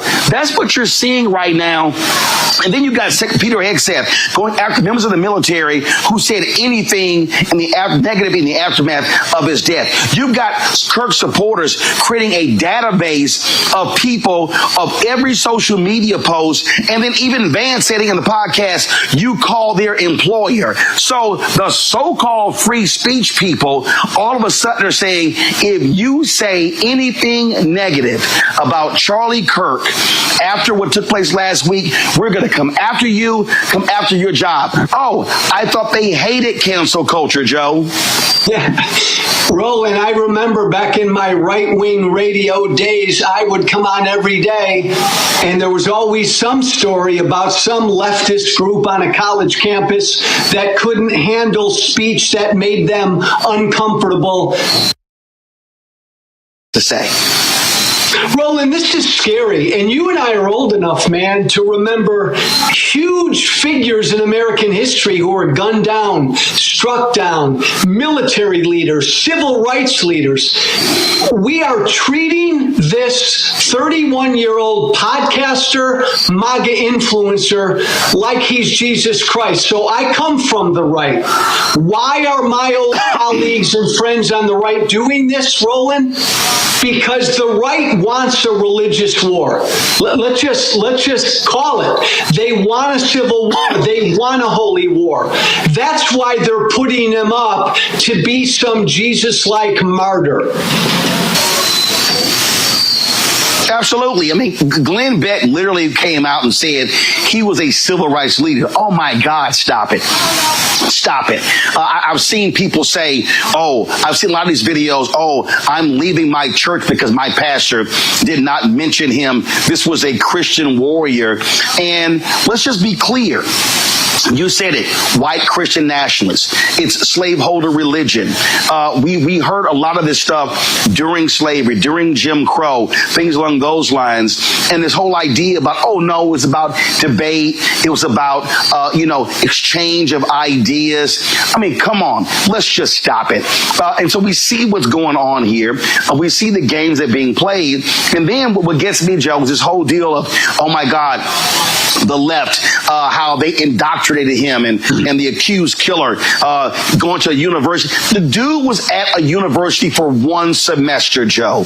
You're trying to tell me that one semester at a mostly white institution in Mormon, Utah, which is not a liberal bastion, somehow just radicalized him? I mean, it really is showing folks the hand they're trying to play. Yeah, and I think even on top of that, Roland, I think it was like some technical school. So it wasn't some crazy liberal arts school for a semester. Look, cut through all the BS. The Speaker of the House, Mike Johnson, has publicly said that America should be a white Christian country. This is what animates my former party. Roland, you know me, right? Tea Party Hellraiser. I don't come from the left. I left the Republican Party when the Republican Party became MAGA. And my fellow Democrats and folks on the left need to understand, now these people are on the right. Now this is MAGA. MAGA now are the snowflakes. MAGA, Roland, they now need their safe spaces. It's funny, but it's not funny. And you're right about J.D. Vance, man. He just flat out lied. I mean, the last 30-year history of political violence in this country, the vast majority of it is right-wing. It always has been. And they put out this lie that it's only on the left. It's not even, Roland, a both sides problem between the left and the right. There is political violence on the left, but the vast majority is on the right, and they know that, and they're lying because they're trying to inflame their base. And Roland, I hear from their base every day, and let me tell you something, they are inflamed. I mean, they are ready to march and grab their you-know-what. This is a scary time. It is, and folks need to understand what is certainly at stake. Joe Walsh, I appreciate you joining us on the show.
history of the cross, known by their works. What's the history of the cross? 500-year history of the cross. Murder, rape, destruction, deception, enslavement, burning, terrorizing. To maintain a slavery system, you must terrorize the people 24/7. They terrorize people from Africa and America for 400 years. Constant terror, 24/7, rape, murder. In the name of Jesus. This was Christians, not Buddhists, not Hindus. Christians in the name of Jesus, where they said Jesus cursed black people, they call them Ham, cursed them to be slaves and persecuted forever. In the name of Jesus, raped our women incessantly, pissed in our mouths, made us eat shit. And they took and tried to clean it up, not clean it up, but make it look more fashionable, I guess, by calling it chitlins. That's after slavery, of course, after so-called slavery. Because what was into it was not slavery. Look up slavery. Look up slavery. It does include murder, rape, terror. This is a Holocaust. And then now they try to downplay it. Oh, that was 400 years ago. No, it wasn't 40 years ago. I don't care if it was a million years ago. It was 40 years ago. It lasts for 400 years. As they're doing today. They took everything away from the slaves. Everything. Their name, their culture, their families, their religion, their minds, everything. Fed their children to alligators as alligator bait. And then they talk about what's going on in Gaza when they did 1,000 times worse. What's going over in Gaza now is simply just a miniature version of what they did. What they did was far worse than what's going on in Gaza. Gaza's bad. It's genocide. What they did was far worse and much longer. That's the legacy of Christianity. Murder, rape, disease. They wiped out the native population with genocide and disease. Smallpox blankets, knowing they was full with disease. Herpes, syphilis, gonorrhea from sleep with animals. So-called common cold was not common. Didn't exist here on this side of the world until they brought it here. Murder, rape. When they was raping out women, there was a cross hanging from their neck. And again, they taught blacks that this was God's will. God's will. Enslavement of our people. And they continue on even today. That's the legacy of Christianity, the cross. So where's your rap sheet? Every time they arrest one of our people, your rap sheet. What's your rap sheet? How are you going to judge people for murder when you're guilty of murder beyond imagination for hundreds of years? Hundreds of years. Theft. You stole this land and murdered its people. And you crushed the native people here when the braves would go out hunting, you would come into the camps like cowards and kill the women and smash the children's brains out on the hooves of your horses. This is the legacy of Christianity. That's the legacy of it. The question is, if instead of Columbus coming here, Dracula came here, Beelzebub, Wolfman, Frankenstein, Satan, and they all came instead of Columbus. What could they have done that Columbus and those that followed him did? Satan is the God of this world. That's the God they're serving. So they have known him by their works. What are the works of Christianity? What are the works of Christianity? Where's the works of Christianity? Evil, deception, mischief, bloodshedding. It goes on today. And what's going on in Gaza, just reflection and microcosm of what was done here in America for hundreds of years.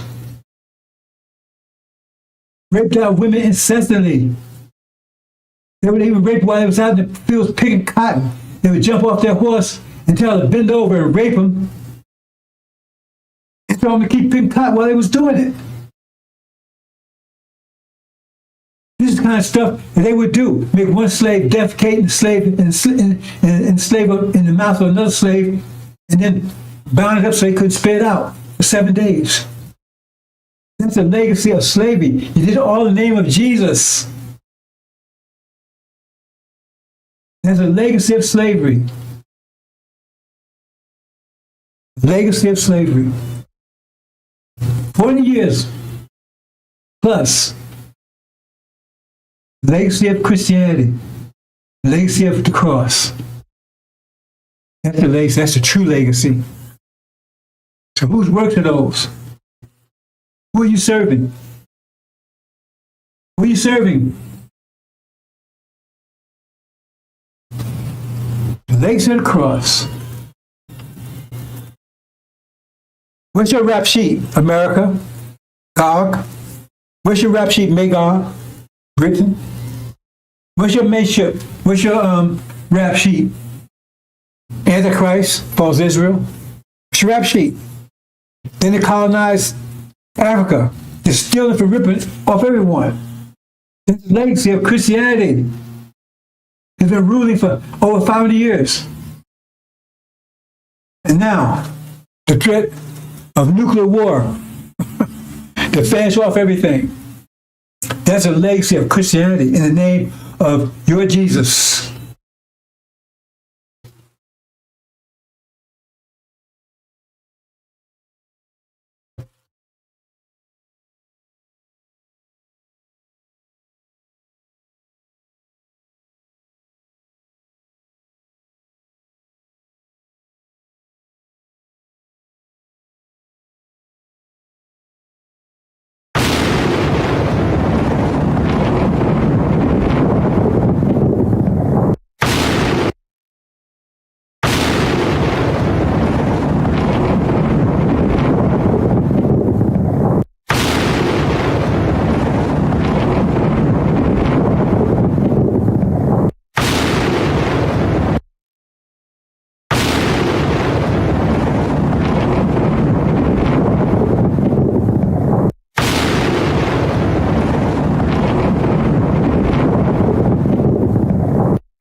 you ain't talking about us packing our bags and going westward or going out there in the land. Ain't no cities, no towns, no infrastructure out there. Surely you ain't talking about that, are you? No. We ain't going back to Africa. No. This is your land. Our sweat, our tears, our blood has earned us the right to the land. What God wants you to do is come out of their ways. Come out of their pagan holidays where you should be honoring Jesus. You are here buying bunny rabbits and inviting your children to paint eggs for some Easter hunt. Come out of her. Get the Santa Claus out of your house and a tree that is the way of the pagans. Come out of her. St. Valentine's Day. The heck is that? Excuse me. Come out of her name. Come out of her religion. Come out of her culture. Come out of her way of life. Come out of her educational system. Back to their people. When they was put off on the shores of North America. And this ship, Jesus, that John Hawkins brought our best skill. They stood and stared at it disappearing in the whole rhythm, crying, wanting to return. With their hands stretched out towards that ship and tied in chains themselves bound together.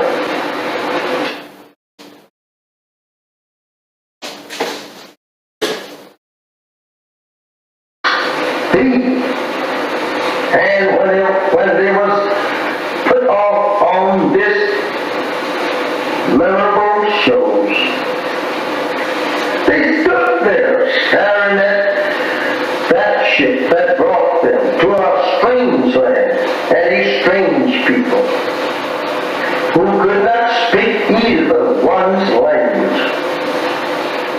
Now they have to live in a strange country and a strange people who had proven to them every mile from their native land that they were going to be the worst enemies that they ever lived with.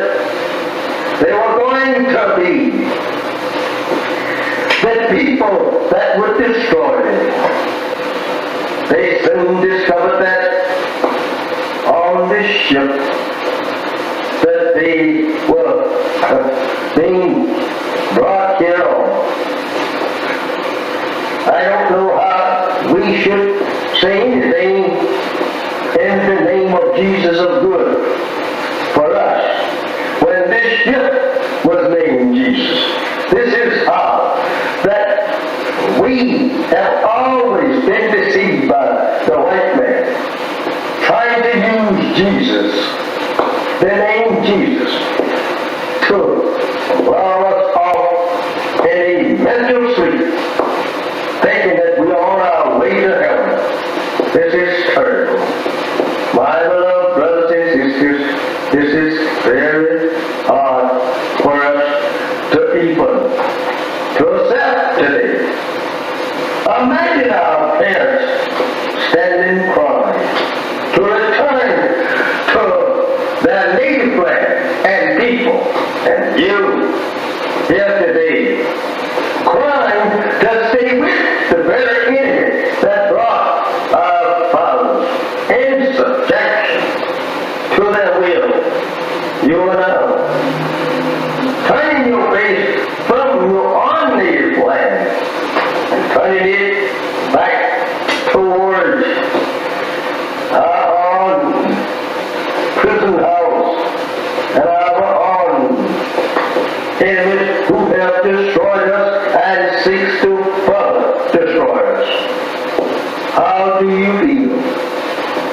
How do you feel? Not wanting to return to your people. They are trying to make love with the very people that destroyed you and your parents. How do you feel? Acting such. And even today, they are beating and shooting you down throughout the country. There is no justice here for you and me. Why is it that you want to be separated and be returned to your own? I ask you that question. Think over your parents on the eastern shore of North America, crying and praying to God to be returned to their arms 400 years ago. How would they like, or you like to see them rise up in the judgment, condemning you for being such fools as now want to live in the land that absolutely enslaved them and killed them and beat them for 300 long years here. They would condemn you as being fools for not wanting to be separated and go to your own, build up a nation for yourself after the white man say you were free. Remember that.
going to make it. Surely you ain't talking about us packing our bags and going westward or going out there in the land. Ain't no cities, no towns, no infrastructure out there. Surely you ain't talking about that, are you? No. We ain't going back to Africa. No. This is your land. Our sweat, our tears, our blood has earned us the right to the land. What God wants you to do is come out of their ways. Come out of their pagan holidays where you should be honoring Jesus. You are out here buying bunny rabbits and inviting your children to paint eggs for some Easter hunt. Come out of her. Get the Santa Claus out of your house and a tree that is the way of the pagans. Come out of her. St. Valentine's Day. The heck is that? Excuse me. Come out of her name. Come out of her religion. Come out of her culture. Come out of her way of life. Come out of her educational system. Put it back to their people. When they was put off on the shores of North America. And this ship, Jesus, that John Hawkins brought our best skill. They stood and stared at it disappearing in their own rhythm, crying, wanting to return. With their hands stretched out towards that ship and tied in chains themselves bound together.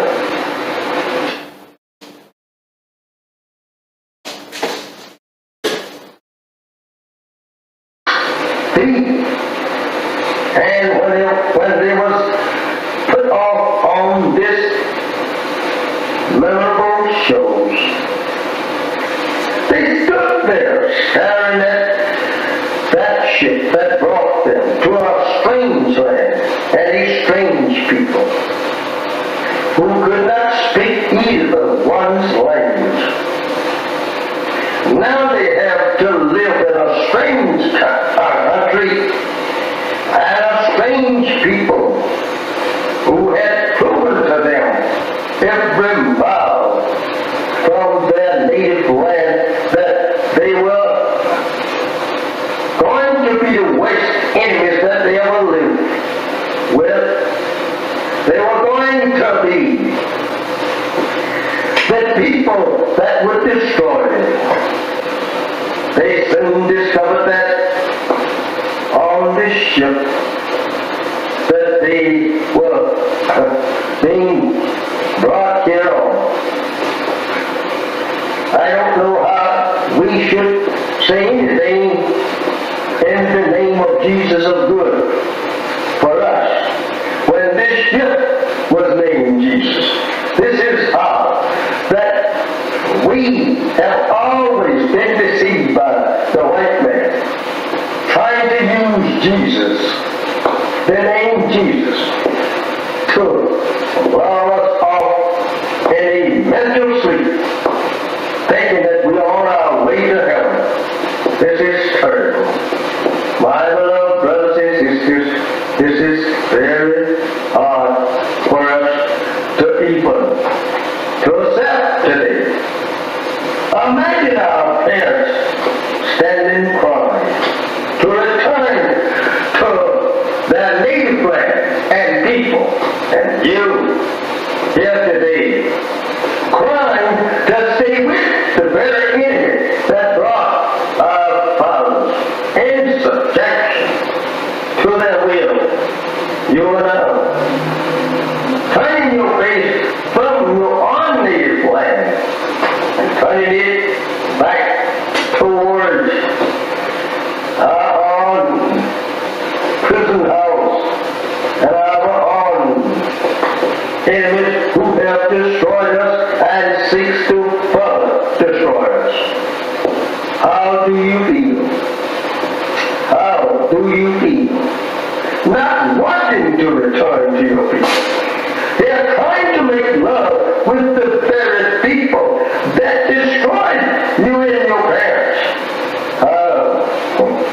do you feel?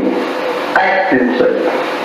And even today, they are beating and shooting you down throughout the country. There is no justice here for you and me. Why should not you want to be separated and be returned to your own? I ask you that question. Think over your parents on the eastern shore of North America, crying and praying to God to be returned to their arms 400 years ago. How would they like, or you like to see them rise up in the judgment, condemning you for being such fools as now want to live in the land that absolutely enslaved them and killed them and beat them for 300 long years here. They would condemn you as being fools for not wanting to be separated and go to your own, build up a nation for yourself after the white man say you were free. Remember that.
Assalamu alaikum, sisters and brothers. Sulman Rahim here, Veteran of Covenant. Okay, brothers, since it's been a year now, and we're finally home after 40 years in Arabia. I'm reporting to you from Arabia. Finally home after 40 years, right? And so we've been here a year now. When there was an agreement made, a former slave master, he said, we had a choice, stay here or leave, right? So we chose our inheritance, Arabia. So we left, and half the original people decided they wanted to give up their inheritance and trade it for a place in America and reconciliation with their former slave master. That's their choice. They chose, said, we don't want to go over to Arabia. We don't go over there sand and all that stuff. We want to stay here in America. We've been here all our lives, been here 40 years, born here, right? And we can make peace with our slave master. Okay, so they decided to stay. And so after a year, right, we get reports of how things are going over there. And it doesn't sound too good. How things are going over in America with their reparations. Because they was given, they got 6 states, I believe.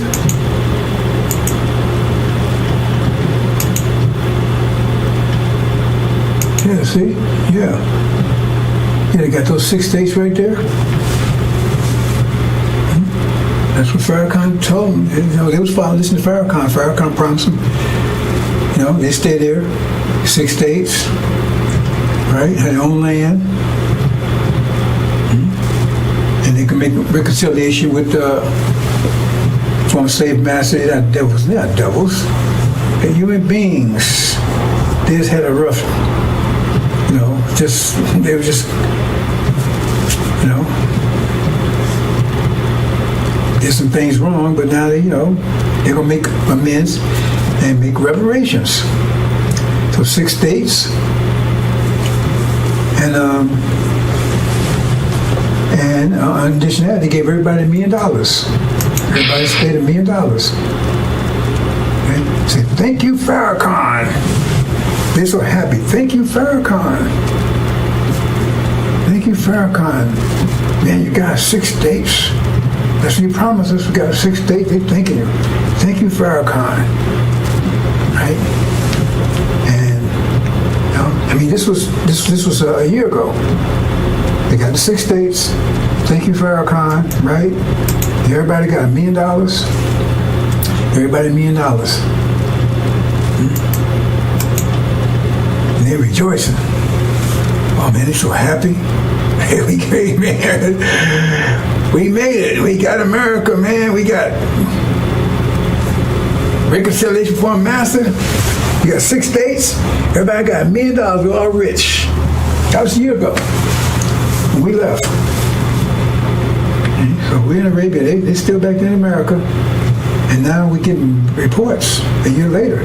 This was the way it was a year ago, man. They were so happy. They were so happy.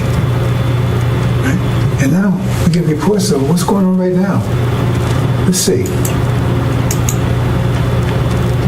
Oops, it says a power failure. Great power failure in those 6 states. Power failure. And it's just those 6 states. Right? So, and now they had a big master. They came asking to turn the power. Well, why can't they do it? Oh, Farrakhan didn't train anybody. He was telling you about 6 states, but he never prepared you for them. So nobody knows how to do it. How to turn the power grid back on. So now he's begging, man, master, can you come and turn this thing back on for us? I mean, you would think that if he told him 6 states and promised him that he would have prepared him for it, right? Their schools and education, whatever they needed for that. But now I guess they didn't, because they said over there now he's begging this former master to come and turn the power back on.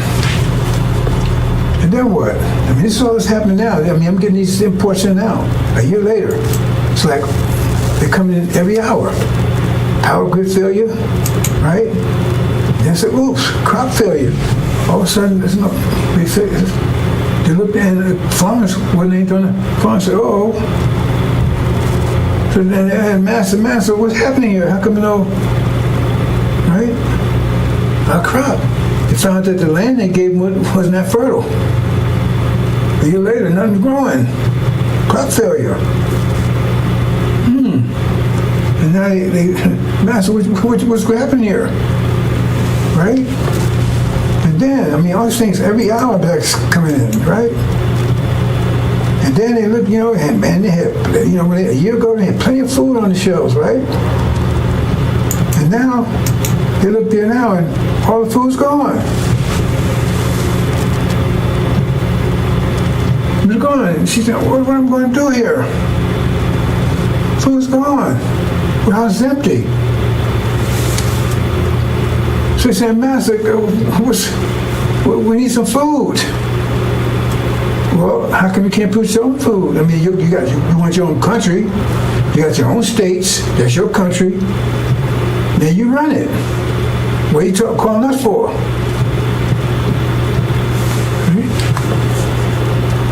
So they've been praying.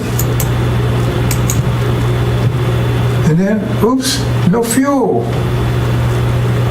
There's Master, no fuel there. Well, you got to buy your fuel. You got to produce your own fuel. What you calling us for? You got your own 6 states now. What you calling us for? Go and get some fuel. You got money, right? You got your own states. So you got to get your own. What you calling us for? You said you wanted your own, so now you got it. And you got your reparations, so we don't owe you anything anymore.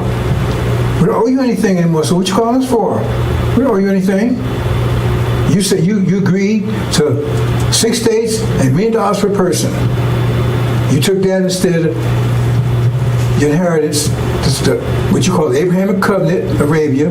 You know, your brothers and sisters, they left. They took that was offered to them. They took it, and you said no. I want this instead.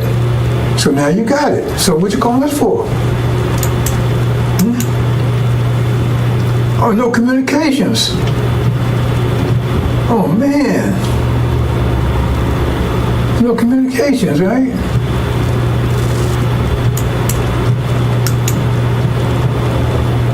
No medical facilities. So what's going on, Master? Wait a minute, hold on. That's you. What you calling us for? That's yours. You got to handle that stuff. You want us to handle it for you? You want independence, now you have it. I mean, wow, this stuff was coming every hour, man. Instead of like a year, they was celebrating. And now they're crying and begging the Master, okay, look at all these problems here. I said, wait a minute, that's yours. Where'd you come about your problems? You have to work those out. Right? No transportation, I mean, no planes, no nowhere. We don't know about fly the planes and drive the trucks and the boats and stuff and to go and get this stuff. What would you done that for? You wanted this, you got it. So go ahead and train your own pilots, build your own planes, build your own boats and right? You see what I'm saying? Transportation, build your own trucks. What you calling for? Yeah, Master, we see this. You said you wanted 6 states, you got it. You want $1 million per person. That was your reparations. So then if you never pay people to take care of this, how's that our problem?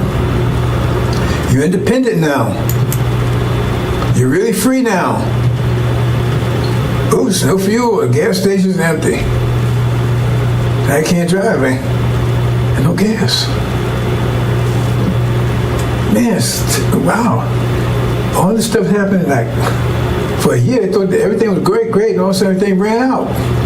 So I guess what happened? Everything was there when they got it, and it ran out. They had to, for them to replace the fuel, to get the farms going. So they was left with that stuff. The factory was full. I mean, warehouses full. Then you had to keep. They thought that was just going. I guess they thought it was just going to be there, just by itself.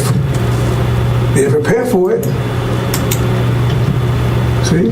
And they ain't trained any engineers and scientists and architects and stuff. They ain't, business. They didn't train anybody. So Farrakhan, he told you he's going to get this for you, but he didn't prepare you for it. He didn't get anybody to handle this stuff. So what was that all about? So now he asked the Master, hey, don't call on me.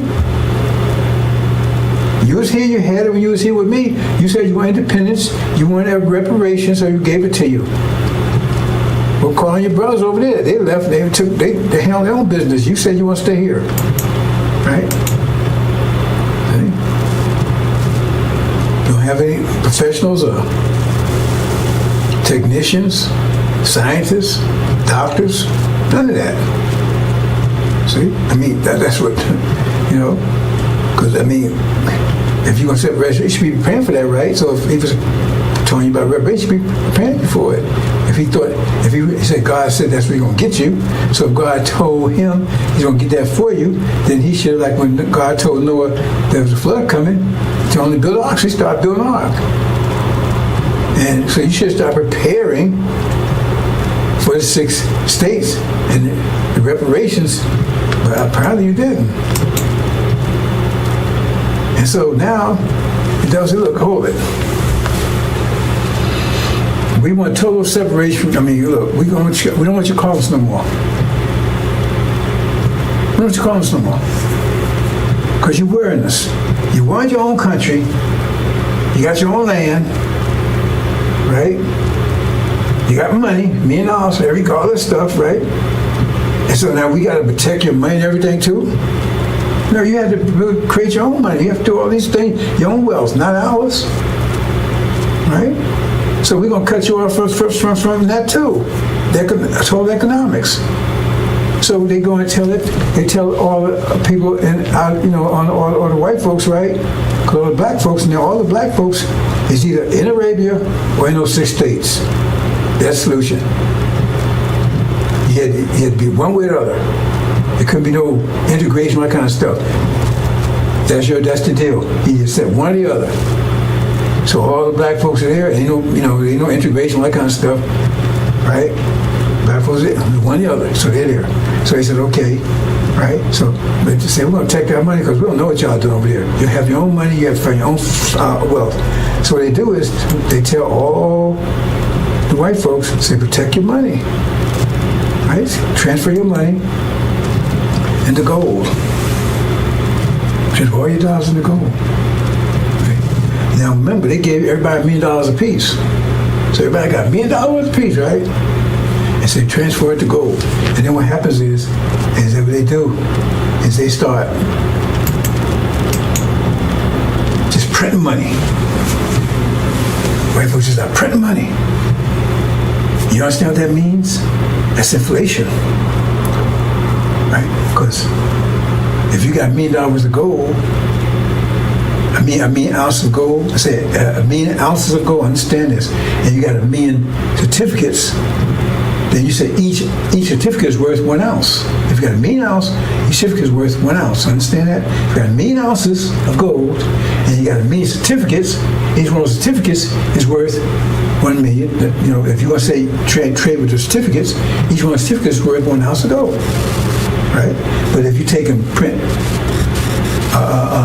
you say you got 1 million ounces of gold, and you got 1 million certificates, each one. But say you print twice as many certificates, you got 2 million. Well, then each certificate is only worth 50 cents now, because you got to connect that to the gold. Well, you print 4 times, then each one is worth a quarter.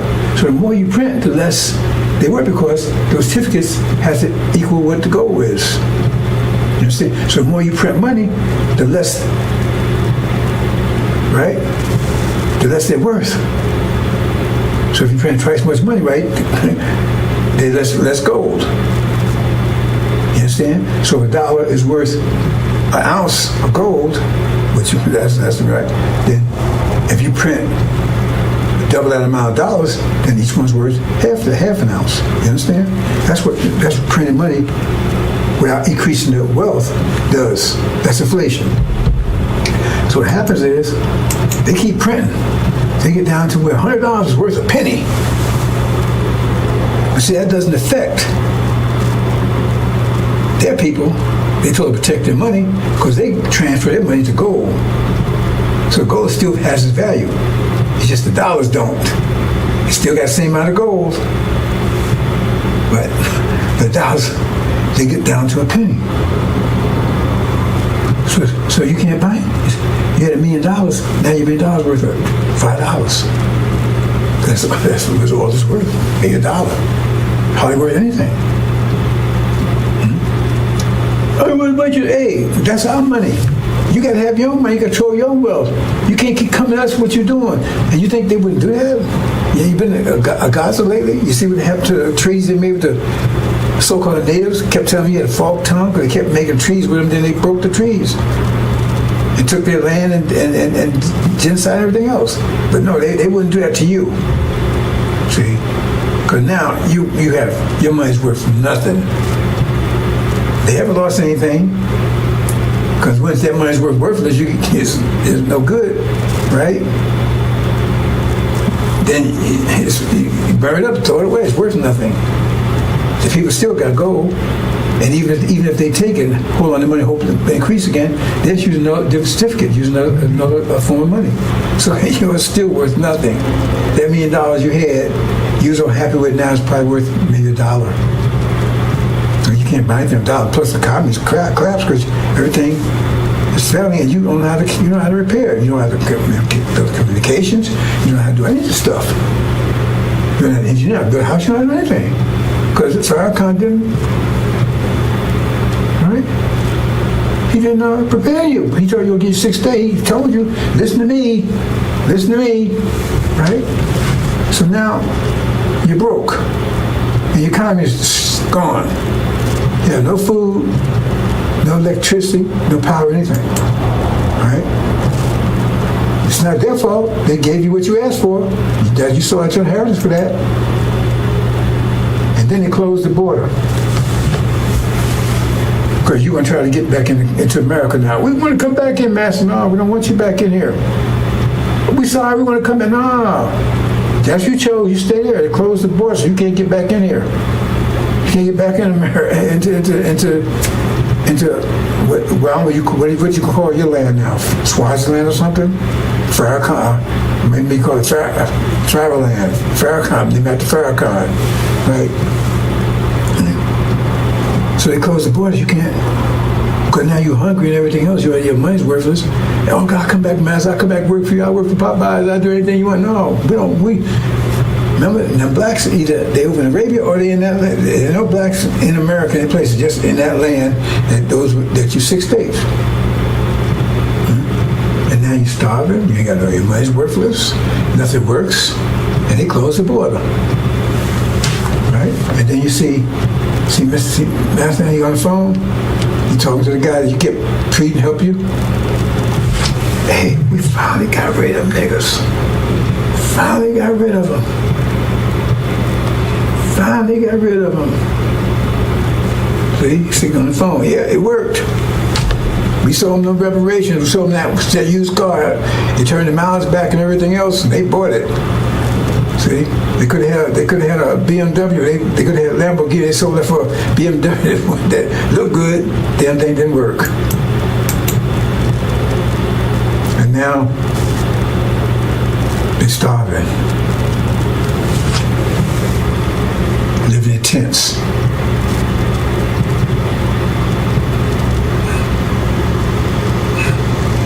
Praying.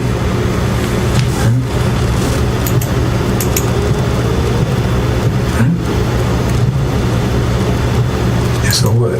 And what next? What we gonna do, Farrakhan? What we gonna do, Farrakhan?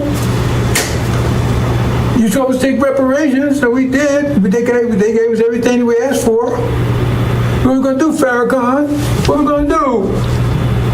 Pray, pray, pray, pray. That's his answer. Pray, pray, pray.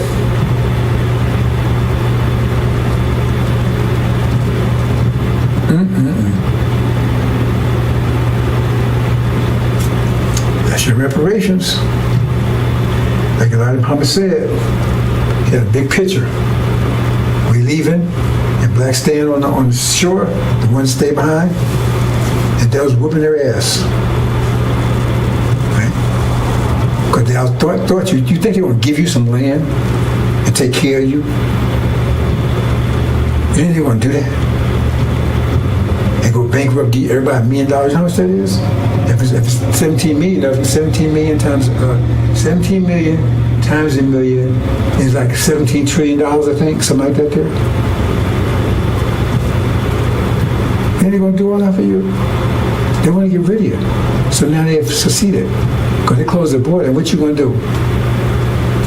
You want to fight to come out? They close the border. They got the military around there. They finally got rid of you.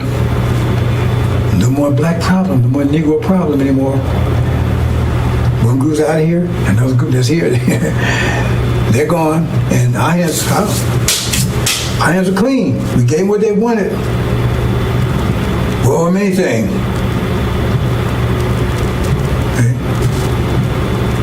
God honors contracts. Remember, he honored the contract with Jacob. Esau sold his birthright for a bowl of soup to Jacob. It was Esau's inheritance, and God honored it.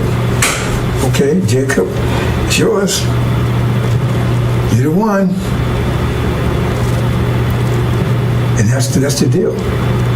Because he ain't your friend. Pharaoh ain't your friend. Pray, pray, pray. That's the answer. And this homeland you was promised, you rejected it. So now you got what you asked for. Okay. So they gave you reparations today or tomorrow. How would that scenario not play out like that? Well, they say, okay, you got it. Tell me how the scenario wouldn't play out like that. And tell me why they wouldn't do it. They love you so much, they're going to say, okay, we're going to take care of them. I mean, why should they go out their way to take care of you when you was right here? You was working at Popeyes and then they get up on Section 8, all that stuff right here. Because they're trying to get rid of that stuff right now. Trump's trying to get all that stuff right now. Because they're closing on you. You don't realize it. Anyway, that's just, that's what's happening over in America. Wow. Of course, come here.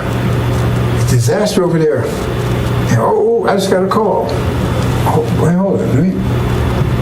Really? You serious?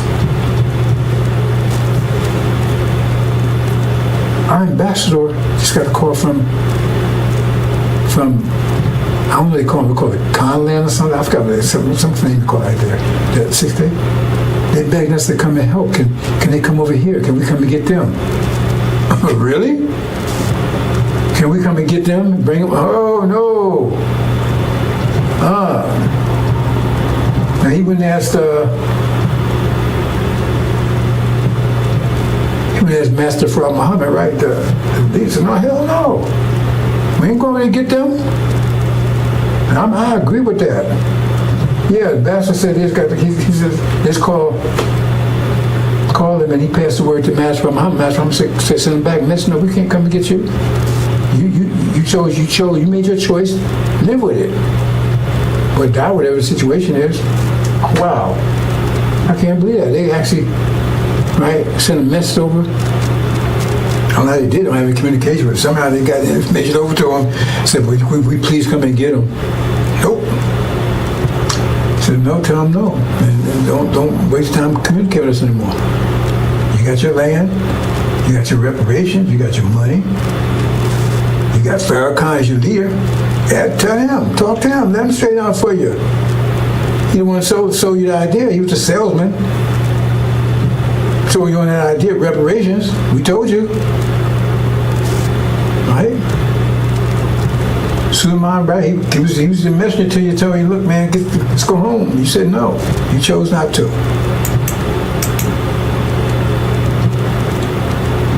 Okay, bro, since that's a sad story. But I guess that's it. Is that it?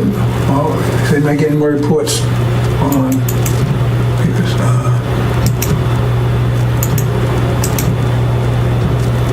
okay, he says that was Master Farad Muhammad's final decision, and I think they closed communications off from there. So, like I said, brothers and sisters, we got those rides that came in.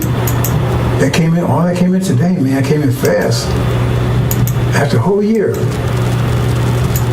Total collapse. Now they're begging somebody help them. We can't do it. Maybe Master help you. We won't do it. Assalamu alaikum.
day, brothers and sisters, got another late report in that they said, well, if you want to come and get us, will we at least send some food? They begged, said, please send some food. Master Muhammad said, we got to send them a damn thing, nothing, zero. He said, please just send some food. No, I just got that in. He says, if you can't come and get us, please send some food. He says, no. He refused. That's what I just got the information from the ambassador. He said, they sent that. He's read to me. He says, no. He said, please, just please send some food. He said, no way. You made your choice. Case closed. Okay. Just got that in, brothers and sisters. Assalamu alaikum.